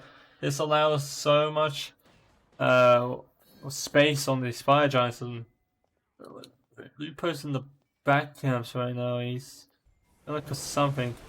This means that. Go on. Don't really know what Lupo's trying to accomplish here, because yeah, he's behind them, we can do him for something, but he was not actively like helping this team fight then. His team started a 5v4, so, and now I'm pretty sure they're very much aware of him behind them, but no, they might, no, yeah, they do. So now he's just a bit of an odd play by Lupo. I understand what he's all very good. Well, we did things. Morton Yeah, I mean, going down, but Lupo should go down here. oh, Plus shot very low. Ultimate by Capri put on the wrong person by accident. It happens. Sprint used aggressively here to try and catch out, freak out. They do get it in the end. Double kill coming out for Rosie. Alfie just being chased, using a sustain. I would love him to go a different way towards Rosie, but this is going to catch up regardless. Triple kill coming out. And Morgan afraid definitely Rosie danger pick. Yeah, Rosie's definitely plays like Lefay well. Like early to mid, she had a bit of struggle. She had some decent plays. But, like now, late game where she's full, like I think she's full build now. Yeah, complete full build. She's casting, doing so much damage. I really don't think she should be doing this fire giant here. Oh wait, no, hold on. Okay, try for it. Alfie's here. Alfie's here. Very so, risky with Omar and Depressed Crown just sitting around, but also they're not really risky. going Rhino is coming in big. Burst damage coming out. They do get it. No steal happening for Euphemism today. Rosie's gonna come in and do a lot of damage to Oma, but Oma should be able to get away just fine being an R2. But Morton's here, ready to a lot of damage on Oma, and Oma goes down. Rosie is on a tear this game. Can we say early MVP? I don't know. I'm kind of leaning towards Morton, but we'll discuss at the end of the game. Cause so far, I was pretty hesitant about Fire Giant picks. I'm very hesitant player, so when it comes to like Fire Giant, I prefer to do it when it's very safe. But they managed to get it. They're going to take the mid tower now, and that should be all the towers on the Euphemism side of Euphemism. Sorry, I'll say the name very fast. And then, if Euphemism can put up a good enough defense, like they did in the second game, they could bring it back again.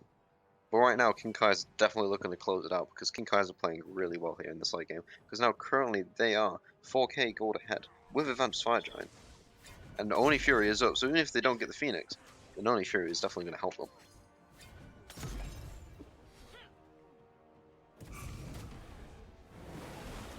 Well, they're pushing into the Phoenix here, and Big initiations. Hopefully home coming out. You and today's gonna get caught out in the end, and Morton's gonna take a lot of damage from Cookie Monster. But Lupin's gonna take out that knockup damage. That was a very risky play by Nene. Hold on, the fights are going on. Oh, Plush Rush going in aggressively here, and he's gonna get a kill onto free kill. The press to run is gonna go down as well. Double kill coming out for Plush Rush. Plush Rush predicting that Lupo will blink in there, and he gets that kill onto Lupo, and that's a kill onto Cookie Monster. This could potentially be game for King Kai's. Maybe if Oma doesn't fall off a good defense here. His target must be Morton though. Morton has quite a low health bar right now. He's taking the Phoenix. Oh no, that's not good for him. Discord coming out there, I think. And Oma's gonna chase. Oma using the beads. I don't think this is good for Oma anymore. No. But he's being missed by Alfie, means Oma gets out there. But King Kai's do get the left side Phoenix, which is huge for them. That opens up a lot for the next coming few minutes. Yeah, it was pretty well played by you, like King Kai's managed to. They had a bit of a really risky start because unfortunately Nene dashed in, didn't get the pluck, tried to walk out, got plucked back in, and unfortunately died without using his ultimate. And that put King Kai's in a pretty unfortunate position. Of course, they picked up no Fury now, it's really good for them, but thankfully, thanks to Plus Rush's amazing ult, that they managed to bring it back and get the Phoenix. I think for future fights, I think Nene needs to play a bit more carefully because dying that early without using your ult, especially being in support, can be very detrimental for your team. I know somebody's trying to go for that, but I think he needs to just be a bit more careful next time. Yeah, just getting caught out really on that fight really hurt the fight for King Kai's there. I feel like they could have done much more with it, having EFG and such. But King Kai's just fighting for the next EFG, it looks like. They do lose this current EFG in about 6 seconds, I believe. No, I think I'm wrong there. Actually, I think it's like 10. I don't know. We'll find out. I can't remember the timers. I'm washed. But hopefully with they should be able to take a right Phoenix here because they are pushing up the Yoni Fury wave. I think they lose the FG right about now. But looks like they're gonna push in here. And so the Nene once again being caught out. And that's not good for them, but he might actually be able to get out here. He does just about Sweet Home coming out. Look at the target, the Nene, but he's gonna be okay. Lupo, good blink and pluck. It's a Plus Rush, perfect. Good ult by Yi as well. Considering he's like so out of range as well. Euthanasia is gonna come back round behind, join back this fight, but they are wanting to try to get this fire giant. King Kai's have actually played this map really well. They've allowed that left lane to push up mid-or. Good distraction by them. Whether or not they meant to do that, it has worked well. It worked in their favours, and this allows a pretty comfortable fire giant pool. Though it looks like Euphemism are all game to contest for it. Yeah, like with currently the AFG is not currently up and they managed to hit Pyromancer, but they need to be very careful. And I think, unfortunately, Nene got aggressive again, got picked out. He did survive this time around, but if he plays a bit too aggressive, he's playing aggressive now. Hopefully, it pays out. Now, unfortunately, he can get the pick, but they need to be very careful now because this is the point of the game where I think no matter how ahead King Kai's are, if Euphemism take this EFG, they could very much win the game. Whoever takes the CFG wins the game for certain, especially if it's King Kai. So, wow, a big fight coming in. Lupo initiating for no reason, right? So he's going to get punished really heavily there. Just going to get burst down, and Oma's trying to recuperate the team here and get that kill onto Nene, but I don't think that's going to work out for him because the entire backline is just chilling, bursting him down, and that's a triple kill for Plush Rush. I3 the only Euphemism left. And gonna go down the side, and this King Kai's are going to charge down lane. And I believe that is game 40 seconds until the next Euphemism play is up. There's already an Oni Oli wave at the or fire wave at least at the Titan. They're gonna go put down that wounded Phoenix, and here they are charging at Euphemism's Titan. Archer's already chilling at it, waiting for them, and that is game 2 and set for King Kai's. Unfortunate for Euphemism. I feel like the Looper got way too aggressive there, like ulting and then blinking and rushing in when he had no backup from his support or solo because, you know, he just went in on his own, he just got picked off way too early, and then Euphemism really couldn't do much after that. Unfortunate, Euphemism showed a lot of promise, but unfortunately King Kai's managed to close it out, being a really well comprehensive team and just really well played by them overall.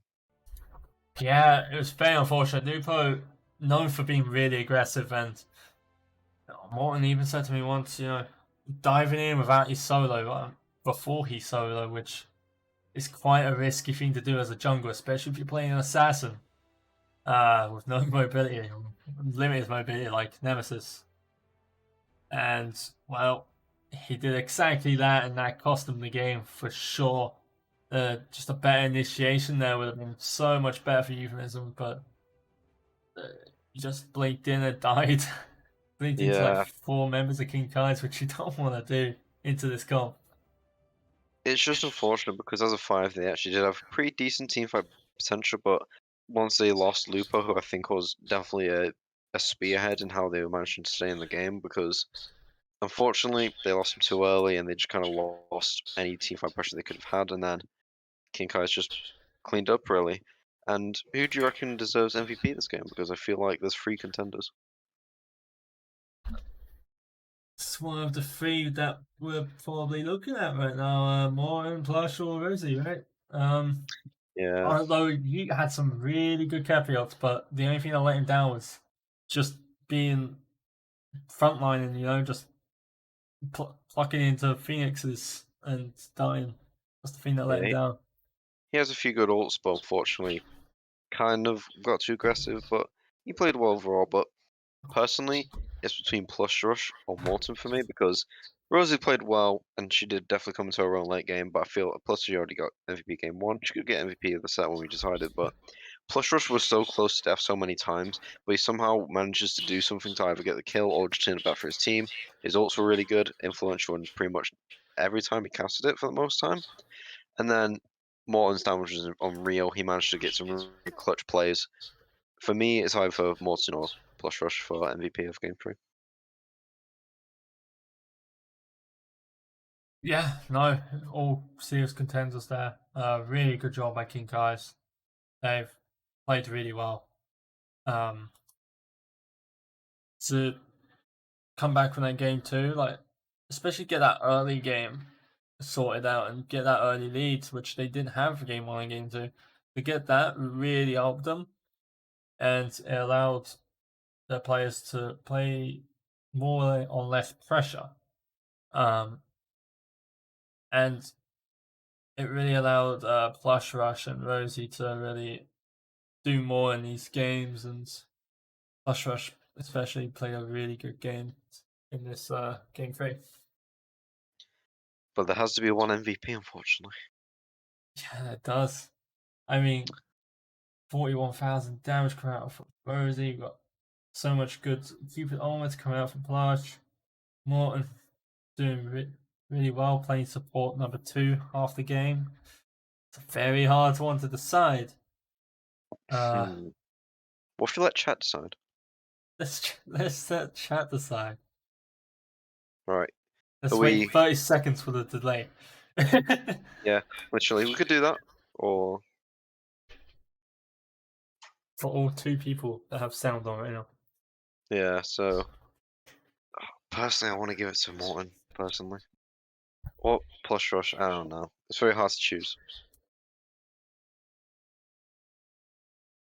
Well, Kumux says solo death, so maybe it's Alfie. Maybe, maybe.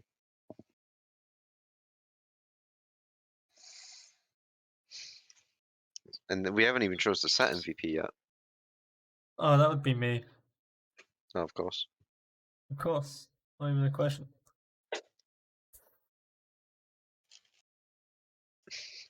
Yeah, no answers from the chat, so I think we're gonna have to decide. I don't know. I don't know, man. I don't know. Let I'll ask Moody. He always gets it right. Time. He's like level 20 on Smite. He's great. okay, but what about set MVP?